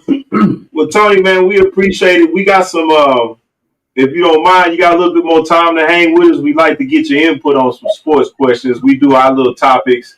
We probably got about 15 to 20 minutes, and we would love to get your input. This is the part of the show where we get the debates on, and so feel free to get in with us. We're going to debate a little couple of things, and then we're going to get off here, but we do appreciate you coming on and being with us, man. And I would love to do it again with you and Cooper. I would love to do a little bit more, deeper dive into football, because I would like to see you two on some film together and just cracking up with my jokes and things like that. But if you don't mind, man, we're going to do a couple of topics in football and basketball, and if you want to chime in, and then we'll let you go. Or whenever you need to go, let us know. And, we really appreciate you coming on. All right, let's get to the main topic, fellas. And let's get you guys' opinion. And everybody that's watching, we appreciate you watching. Make sure you hit that like and subscribe, as we have Tony Driver here with us, with Cole, Roll, and myself on Debate with Bake, episode 9, season 3. All right, main topic. Russell Westbrook makes history by becoming the first NBA player to reach 200 triple-doubles. Rashad McCants, who was on the Gilbert Arenas show, says Russell Westbrook is statistically the greatest point guard of all time. Let's get thoughts on this. Now, Cole, let's start with you. How do you feel about what McCants is saying in terms of Westbrook? Is he statistically the greatest point guard of all time, in your opinion? Statistically, you have to say he is. What to have 200 triple doubles for a career? You don't have big men getting those numbers, So you have to say statistically he's the greatest. But is he the greatest point guard? No. But is he the greatest statistically? Yes. I think. So you say that you say the triple double with all the statistics, that has to be hands down. He's the greatest point guard. For a point guard, it has to be, as far as statistically, he's not the greatest point guard, but statistically, he's the greatest point guard. The two can be true at the same time. We know he's not better than if you're going to base it off numbers, where we do it a lot, there is a case people could say Hey, the triple double embodies what? Everything: scoring, rebounding, and passing. Agreed. Does he have a case? But He has a case for triple doubles to be the best point guard of all time, right? Or is it subjective? it's subjective, but it's not true because you can't sit there and look at Magic Johnson and say that he's better than Magic Johnson. You can't sit there and look at Isaiah Thomas and say he's better than Isaiah Thomas. It's two different types of point guards, but you could say statistically he's the best ever. I still think it's subjective. Ro, what you think? Yeah. I mean, definitely. It depends on your definition of point. There you go. It just depends on what you need and what you require at your point. Because, I mean, statistically, yes, it's definitely nothing to look down at. You know what I'm saying? Nothing for him to feel bad about. No knock on him even, but he's almost like Tony was talking about in football. He's really kind of a slash player more so than just pigeonholing him to the point guard position. It's like, yeah, he gets some assists, but there's a lot of guys that ran the show better. You know what I'm saying? Right. He brings a lot of energy. He and Derrick Rose maybe are the same point guard package, a little, so to speak. You know what I mean? With that explosive athleticism, Right. And then just, you know, I mean, he's gonna get you a contribution regardless. It's just not. It depends on where you need it. You know, so greatest point guard of all time, absolutely not. One of the best guards ever, you bet. You know what I'm saying? Right. And it's subjective too. You know, and the thing about it is this. You have to look at it, and I'm glad you brought up the point, kind of talking about what Tony was talking about. Tony had the ability to play multiple positions. And I think, Tony, you probably would agree with this statement, and I could be wrong, but it's like you enjoyed playing football. You wasn't necessarily a running back. You wasn't necessarily a strong safety. You wasn't necessarily a free safety, but you had the ability to play all. I think it's the same thing with Russell Westbrook, kind of to your point. It's like I've never known him to be a shooter, but I've also known him to make shots. Right. If that makes sense. Exactly. I've never known him to be a quote-unquote Floor general, but I do know him to have games where he had 20 assists. Yep. And so you can't say he's not a point guard. You can say, much like Tony, he can do everything, but he's not necessarily specifically. He's just a hooper. Right. He's just like Tony said. Tony said it, and I think you probably agree with me, Tony. I love to play football. Whatever I needed to do on the football field, I did it. I think we can say the same thing about Russell Westbrook. And I think statistically, you're right. Now, I do think there's an argument that people could say he is the greatest point guard of all time because he can do everything that point guards can do. Is he coming off the bench in Denver right now? I think so. See, I think that's a great way to use it. Right. And if you think about some of the things that he was able to do, he's one of my favorite players. He's one of my favorite players because I think in today's NBA, I love the fact that he just plays, and he plays hard. You're right, all the time. He plays all hard. the time. And at the end of the day, that's why I think he can play so long in today's NBA because he plays so hard. Anybody that's 6'4", 6'3", that can go out and get you 20 rebounds. And to me, it's that mentality of being able to do, like what Tony said, whatever needs to be done to win the game for the team. That's why, to me, I knew he would win an MVP trophy. Right. It was just a matter of time. And I'm glad he got his MVP trophy. People could argue for him. People could argue for him that he's arguably the best point guard of all It's a time. work ethic thing. I think he worked hard in everybody. Right. Go ahead, Tony. You ready to say something? Yeah, just what they asked. I'm still upset they separated at OKC out there. That was a squad. They had a little bit of patience to stay out there. Them three. Yeah. Westbrook's a killer. James Harden, he got an MVP, right? Did he? All three of them did. All three of them got league MVPs. Right. They couldn't figure that out. That right there. Russell, he is a killer. He'll do whatever needs to be done. I think he got a raw deal out in LA because they was asking him to shoot. He's not a shooter like that. He is goes out there, he gets stuff done. And it was LeBron's team. It's not that it was just it wasn't the right fit for him. Yeah. But any position on the field, on the court, he reminds me a lot of Allen Iverson, a bigger version of Allen Iverson. You never see him slacking. He's getting back on defense. He's tenacious everywhere. Right. I hope he get him one for his up. But Me too. Yeah. Mhm. I hope he's champion. He put the work in every year. You never heard anybody say he took a game off or any of that. Right. I do wish they would have stuck it out and got through that little hard time they did at OKC. They would have won them a couple. Right. And we had this debate a couple weeks ago, Tony. We talked about, because the young OKC team now is good, we compared them to that Harden and KD team, and we think that Harden and KD team is better because and the jury is still out on the current OKC team. But big fella's hurt right now. Yeah. Holmgren, yeah. Chet Holmgren, yeah. And the jury's still out on them, but I mean, if you think about that team, I mean, they lost against arguably, that Miami Heat team was unbelievable. That's when Wade was at the peak of his powers. LeBron had joined them over there, and Bosh was at the peak of his powers. So they lost to, the best team in the NBA. But they were so young, and it's hard to keep that kind of talent together. Yeah, it's hard, But I do think, I don't think he's the best point guard, but he's definitely got a case by the numbers. He definitely has a case. All right, let's move to the NFL. Let's get a couple of topics in. Is it time? And we kind of briefly talked about this, and Tony, I'll be interested to hear your take on this too. Is it time for the Jets to bench Aaron Rodgers? Let's start with you, Cole, first, since that's in your backyard. Is it time? Is it time? And Cole, when you think about that, because you talked about this earlier in previous podcasts, or previous shows rather, is this his last year? And you said that it would be time for them to move on from him. Should they bench him now?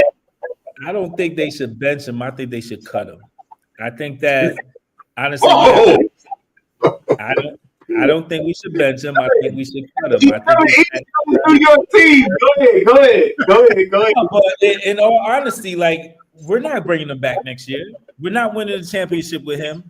Why not just start the process of seeing what some of these other younger players have, while at the same time losing, so that we can get Sanders a Ward and start rebuilding the right way? So Daniels wouldn't be a bad pick. Yeah, Daniel Jones, he need a home. Yeah, he'd be nice to compete for whoever comes in next year. Mm-hmm. I actually think Daniel Jones is better than what people are saying. He has never had any receiver up until this year. His offensive line always sucked. I think him and Barkley, as soon as they change his places, he'll do all right. Put him on a team like Miami if Tua will go down. I guarantee you he shine with Miami. He's probably a great backup. Now that I think about it, he probably is a great backup. What do you think, Ro? You think it's time for them to bench, or are you like Cole? Should they just get rid of him? Yeah, they ought to damn near sue him. They almost ask for their money back, man. Straight up. Come on, man. 4 plays in? Wait, was it 4 minutes or 4 plays? 4 snaps in? I think it was 4 plays. 4 plays in, 4th play, he pulled up lane, no non-contact injury. Yeah. Man, you got the money. You want the rebate? You got to pull up the Carfax. You know what I'm saying? You got to do anything you can to mitigate this situation, because y'all laughed at me. Y'all laughed at my black ass when I said Shador and when I said Shador and Prime. What can save the Jets? Shador and Prime. You know what I'm saying? I was saying it. I said it then in jest. But how art imitates life, but it's really coming to pass. We're going to see. We're going to really see. But yeah, absolutely, they should bench him at the least. He ought to be cleaning up the locker room.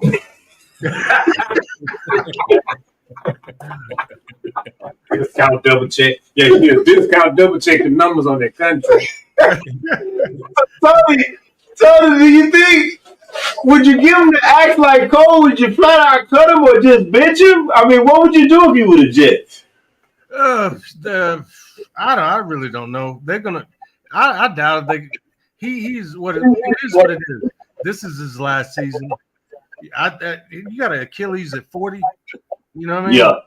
That's tough, man. After the first 2 or 3 games, you knew that he wasn't ready to play no ball. You know what I mean? Big facts. Big facts. Hey, listen, hey, the panel is not holding back on Aaron Rodgers tonight, including Tony, man. He said he was done. Man, Wow. I used to love the Aaron Rodgers game, man. But everybody knew you're not a spring chicken. Then what do you say? Four plays, sit out the whole year. Then in training camp, you're missing days with your receivers going on trips. Yeah. He got out there first game. I watched like 15 minutes of first game. I'm like, let's see if he comes around. I watched a couple minutes of the second game. That third game, I knew it was over. Everybody else, he still has a great ball, but he can't get out. He can't get out the way.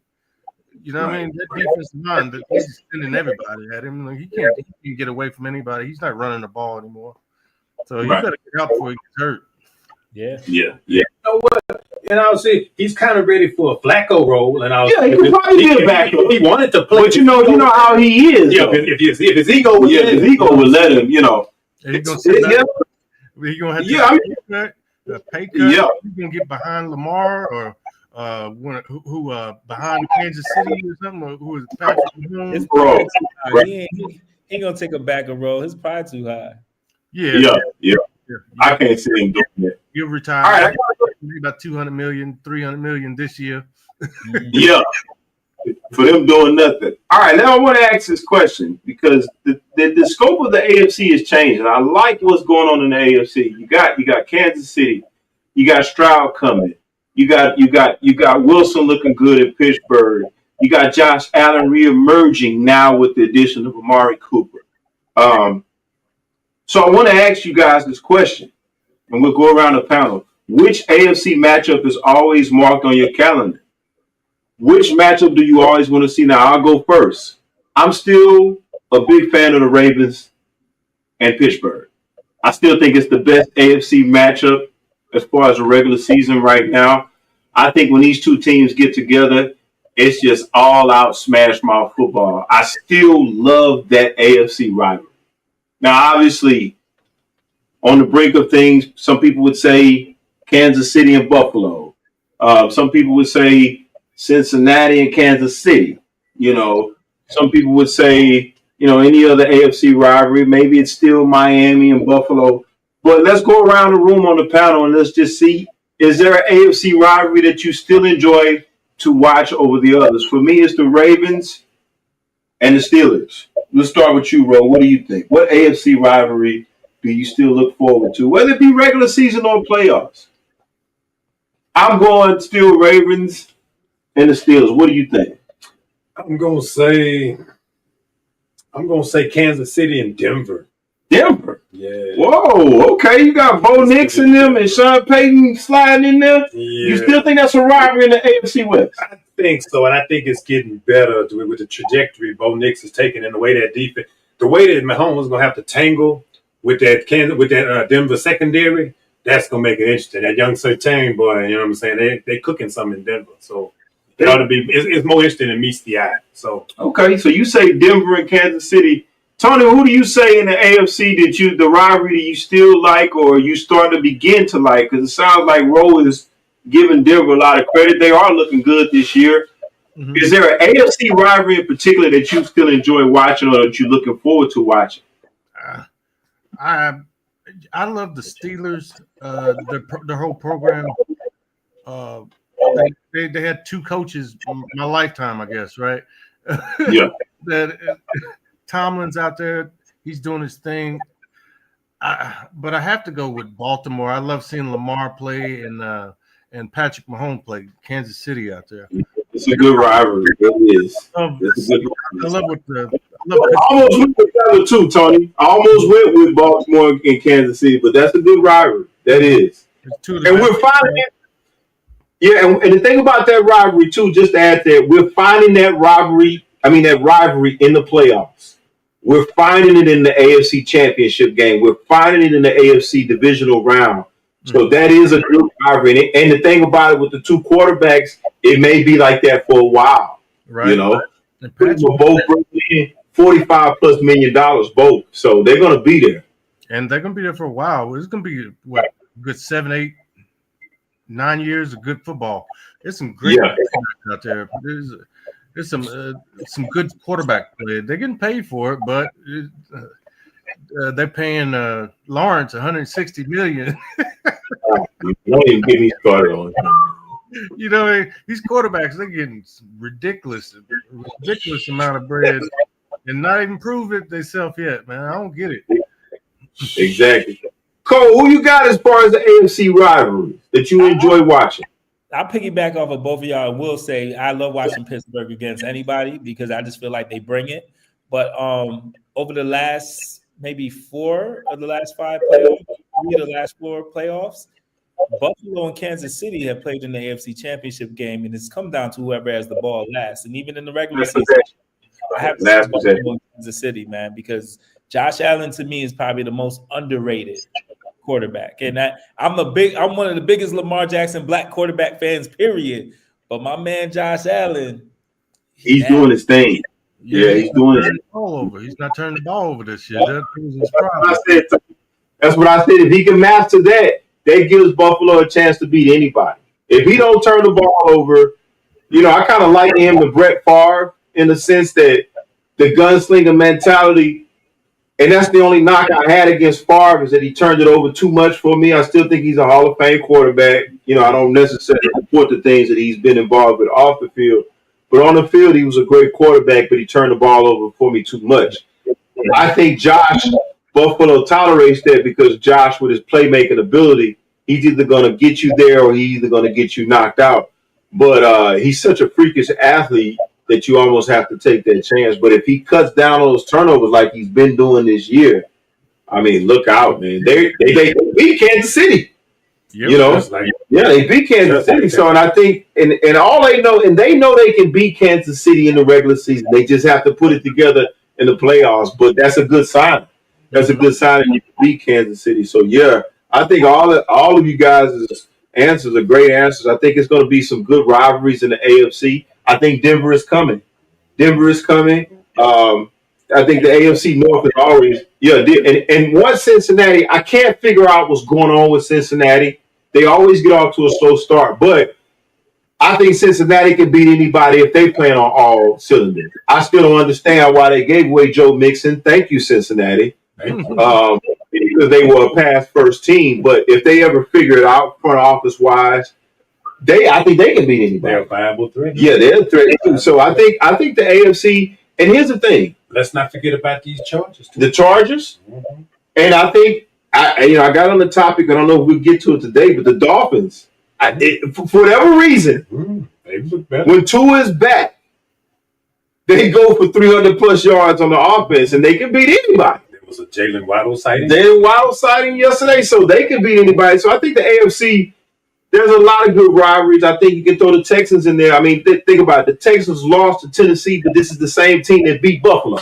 We're not going to go to Texans right but they're getting there. Well, it's Kansas City. Right underneath Kansas City is Baltimore, Pittsburgh, Buffalo.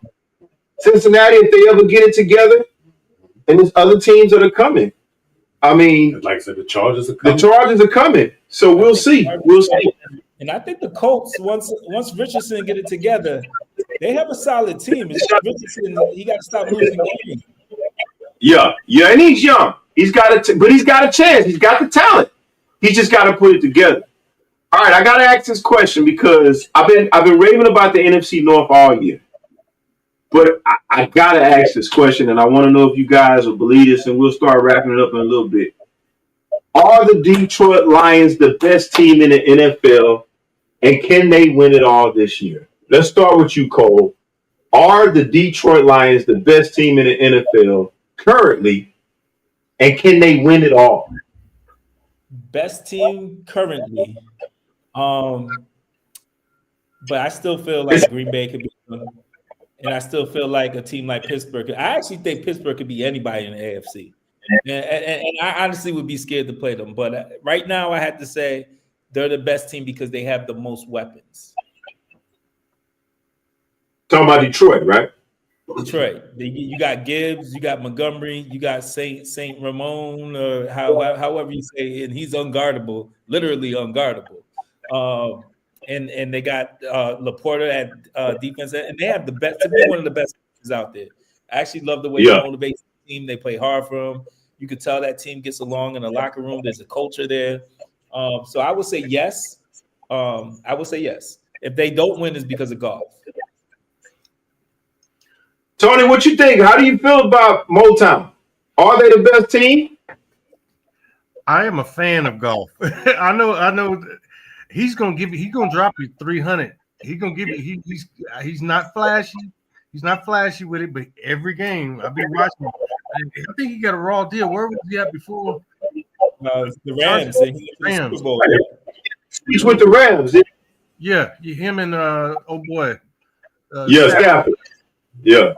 Man, I know golf he's not flashy, but he's gonna drop you. He's gonna give you 300 every game, and that like you were saying,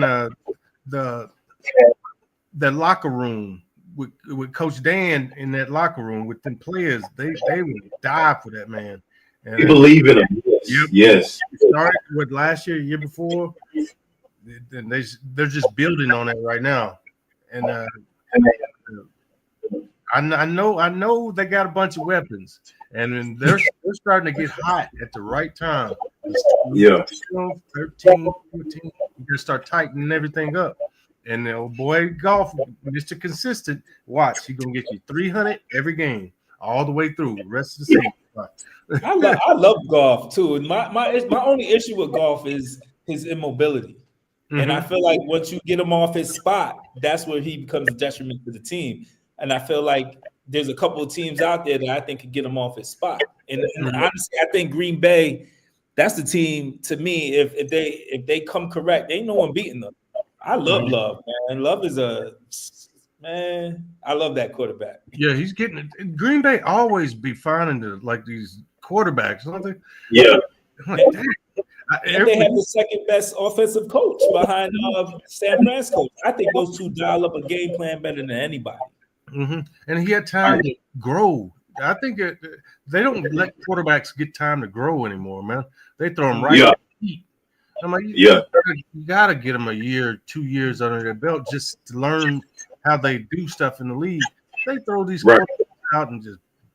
Do you think if Sanders comes out, he needs time to grow? I actually think he's NFL ready. But his dad, everybody don't have a dad that he probably know more than most of the quarterbacks now. You know what I mean? I don't think it's going to be as easy as a transition to the NFL because here's the thing. Does he have a big arm? Yeah. But is there anything with him that sticks out? Because here's the thing. Like Tony said, and I tell people this all the time. Now you going to, and Tony, you said it right. You hit the nail right on the head. Now you're going to defensive ends that are running 4.5, 4.6s, 4.7s. He is not that great he's a good athlete. But when you start talking about the NFL, because you got to be a dual threat in today's, you have to be a dual threat quarterback. With the speed of these defenses, I don't see it with him.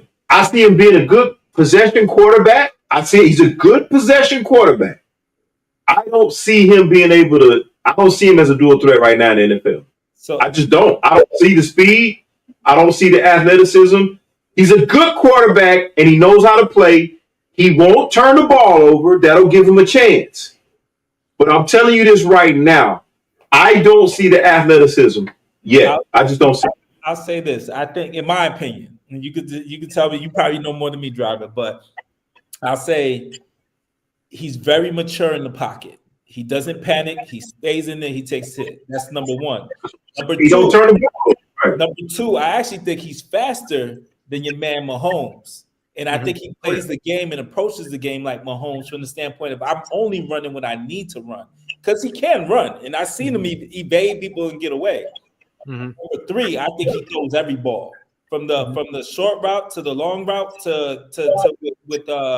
with velocity on it to being able to pull the velocity off. I actually don't see differences in this game. And I think the work that he does with Tom Brady in the offseason also adds value to what he's learning as a quarterback as well.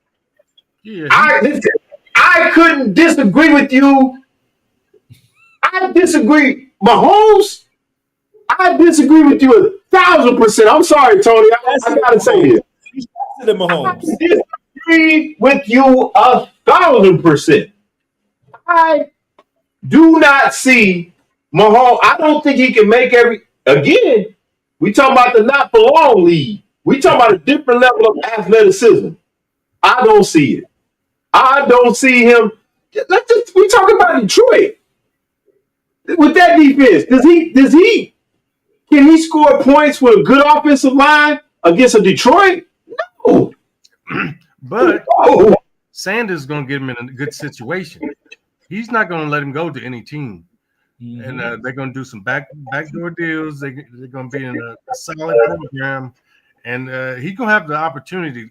This kid, he's probably been watching film since he was 10. I give you that. Yeah. Since he was 10. And now you got Tom Brady out there, one of the best quarterbacks ever, that sits in the pocket. It's not athletic for shit. You know what I mean?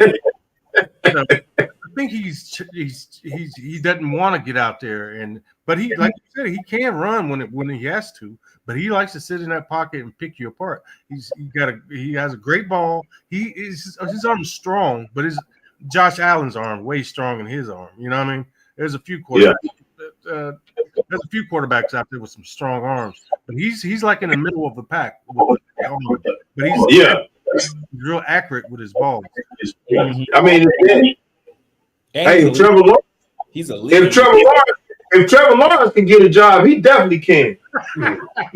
I would put him honestly. You know what level I would put him out at him coming out of the rookie is no less than A-Bear of the Chargers. Yeah, I agree with you. All right. Herbert. Yeah, Herbert. Herbert had a great first season. Mm-hmm. Right. He's a big dude too, right? Justin is big. Yeah. What is the door? 6'2", 210, something like that. Yeah, 6'3". 6'3". Yeah. Mm-hmm. Yeah. Yeah, them stereotypical type of old school 6'4", 6'5". Drew Bledsoe. I didn't know he was 6'5". There's some big quarterbacks out there, man. Yeah. Peyton Manning was big. Yeah. Yeah. Allen. 6'5". The Rivers were big. Yeah. Big Ben. So do you think? Yeah. You think Detroit is the best team in the NFL? I go against the grain and just say no for the sake of saying no. Like, I mean, they're right. No, believe me, they're riding an unbelievable hot streak, and they're building on the success of last year. I understand all that, but it's like, who's better? Since you said it, you want from the NFC? I mean, we still got to stick around the AFC. I think. Period. Just say period. They're gonna have to be the AFC team. The teams in the AFC, it's looking like the Western Conference in basketball right now. Everybody in the AFC right now, I'm telling you, everybody good in the AFC right now.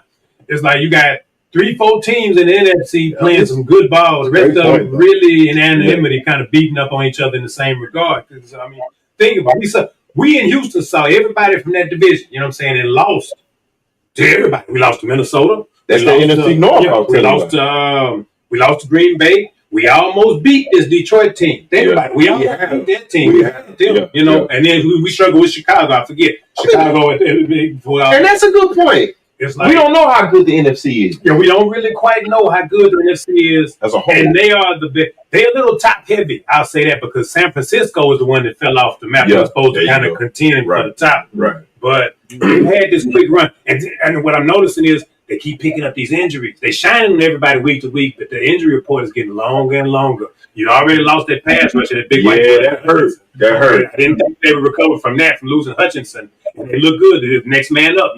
Coach Dan got him right. You know what I'm saying? Then, like I said, Amon-Ra got banged up one week. Yeah. Then, I got Gibbs in fantasy. That's the fast back there. Yeah. So Gibbs been dividend. He's underrated, by the way. He's money. He's underrated. Montgomery got their usage up, too. So I think Montgomery's banged up. So I think they trended in the wrong direction in terms of what it gets there, you know what I'm saying, when it comes down to the come down. They're going to be strong, and somebody going to throw a scan to them. Mm-hmm. I think they can ride that momentum to the game, but I don't know if that can beat Pack. I don't know if that can beat some of these animals we got here in the AFC. So that's what I'm saying. Yeah. Tops in the NFL, maybe, I don't know. I mean, it's the best in the league. I put them, They wasn't what with Kansas City, but Kansas City is proven. So I gotta just always give Kansas City the nod. With the way Philly playing right now? Yeah, exactly. Like, the way Philadelphia playing right now, bro? We're Saquon 2.0. Yeah. Like, y'all would have won the Philly. Right. That's going to be a mean playoff game. That's going to be a mean Good point. Could we say they top 5? Because you make a good point about the AFC. Oh, no question. You make a good point about the AFC. Yeah, they top 5, no question. Yeah. No You make a good point about the AFC. question. I do think you liken it to the Western Conference in the NBA, and I agree with that. I do agree with that. They put up numbers on everybody but us. Right. See, South, they put up 52 on Jacksonville. Right. You know. Well, fellas, I think that should be enough, man. We had a great show. Want to thank Tony for coming in, Tony Driver, man. We really appreciate it, man. You made it a great show for us tonight. You and Old Coop, man, I love to have y'all back together. But I love to have you back on by yourself, man. You were great. Great interview. Make sure everybody that if you're watching, you like and subscribe and give us our likes. And we had a great interview tonight with two good guys. Great interviews. Can't thank you both enough. Had some good panel discussions. Talk about the NFL. I think as a whole tonight we did a great job. We said a lot of good points, and you could tell that we kind of know sports a little bit around here. No doubt. But Tony, if you want to give out your social media information, or anybody if they want to get in contact with you, you can right now or anything. Yeah, I'm pretty easy to find. Tony Driver, or at TD Throwback on Instagram. All right, cool. Anymore. I didn't let the X go. I don't blame you, man. I don't blame you. Hey, we'll talk about that one later. Well, before we get out of here, I'd like to give out some shout outs. I want to give a shout out to LaMelo Ball for his performance against the Milwaukee Bucks this past week. His stat line includes the following: 50 points, 10 assists, 5 rebounds. He becomes the second Hornet in this franchise to do this, following it behind Kemba Walker. Kemba Walker, I think, also had a 50-plus game. Shout out to Colorado's Travis Hunter for becoming the second player with 10 receiving TDs and multiple defensive INTs in the same season since at least 1980. Shout out to Travis Hunter. Shout out to the super sophomores. I have to give love to these ladies, Juju Watkins at USC and Hannah Hidalgo at Notre Dame, who both played well this past Saturday. I watched them play on, I believe, NBC, and they both did a good job. That was Notre Dame versus USC. Of course, Notre Dame pulled it out. Watkins finished with 24 points, 6 rebounds, 5 assists, 2 steals, and 1 block, while Hidalgo, who's a part of that backcourt, that's a great backcourt in Notre Dame. I can't think of the other girl. She has the Gargles. She did a good job, too. Hidalgo finished with 24 points, 6 rebounds, 8 assists, and 5 steals. It was a beautiful game to watch, just from a purist standpoint of basketball. Shout out to those ladies. And shout out to the Kansas City Chiefs. I feel like we shout them out every week because they keep finding ways to win. But shout out to the Kansas City Chiefs for finishing third for the most consecutive 10-win seasons from 2015 to now 2024. The other 2 teams that are ahead of them include the Patriots from 2003 to 2019 with 17, and the 49ers, the 80s, 90s 49ers, 1983 all the way to the season of 1998 with 16 10 consecutive 10-win seasons. All right, so shout out to Kansas City for coming in third behind New England and the 49ers. Those are my shout outs. Do you want to give a shout out to anybody in the sports world? Nah, we good to go. It was a somber weekend, like I said. Everybody, I reserve judgment. Stick around. We'll be back next week. I get back to your shout out blast once somebody earns something. Cole, you got any shout outs to anybody before we get out of here? Just shout out to the guests, man. I appreciate, always meeting, famous people and good people. So I just want to say shout out to you, man. Yeah, that's right. Shout out to my man, Cooper Rego. Shout out again, Tony. We cannot thank you enough for coming on. We appreciate you. You always have a home here. Welcome with Debate with Bay Podcast. We love to get you on. If you want to join the podcast, family here, Mo Serious, you got a lot of knowledge. We open the doors for that. But shout out to Chuck. Shout out to the whole Mo Serious family. Shout out to the panel, the guests tonight. I think we had a great show. Make sure you hit that like and subscribe. Check us out next week. Let's get these likes up. And shout out to everybody at MoSerious.com. We are done with episode 9 with season 3. Tony Driver, Cooper Rego, check them out. Look them up on social media. And we will see you next week. Shout out. Peace.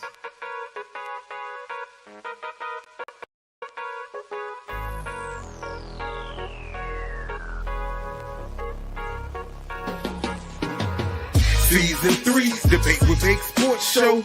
We coming live from the Mo. You know how we go. We talking basketball, football, and boxing. You got something to say, man? Jump up in them comments. We gon' keep it real with opinions and facts. Let's look at the stats. Well, that settles that. It ain't no hating. We just debating, interviewing guests so we can learn how they operating. Give you our perspective in a way that's captivating. Another sports show to put in your rotation. Debate, choose the topics, everybody looking. Laro got the commentary and he keep it cooking. Cold with the game, he coming live from Brooklyn. You know, it's the most serious production. We giving game free, so tap in and see. Season 3, DWB, MSC.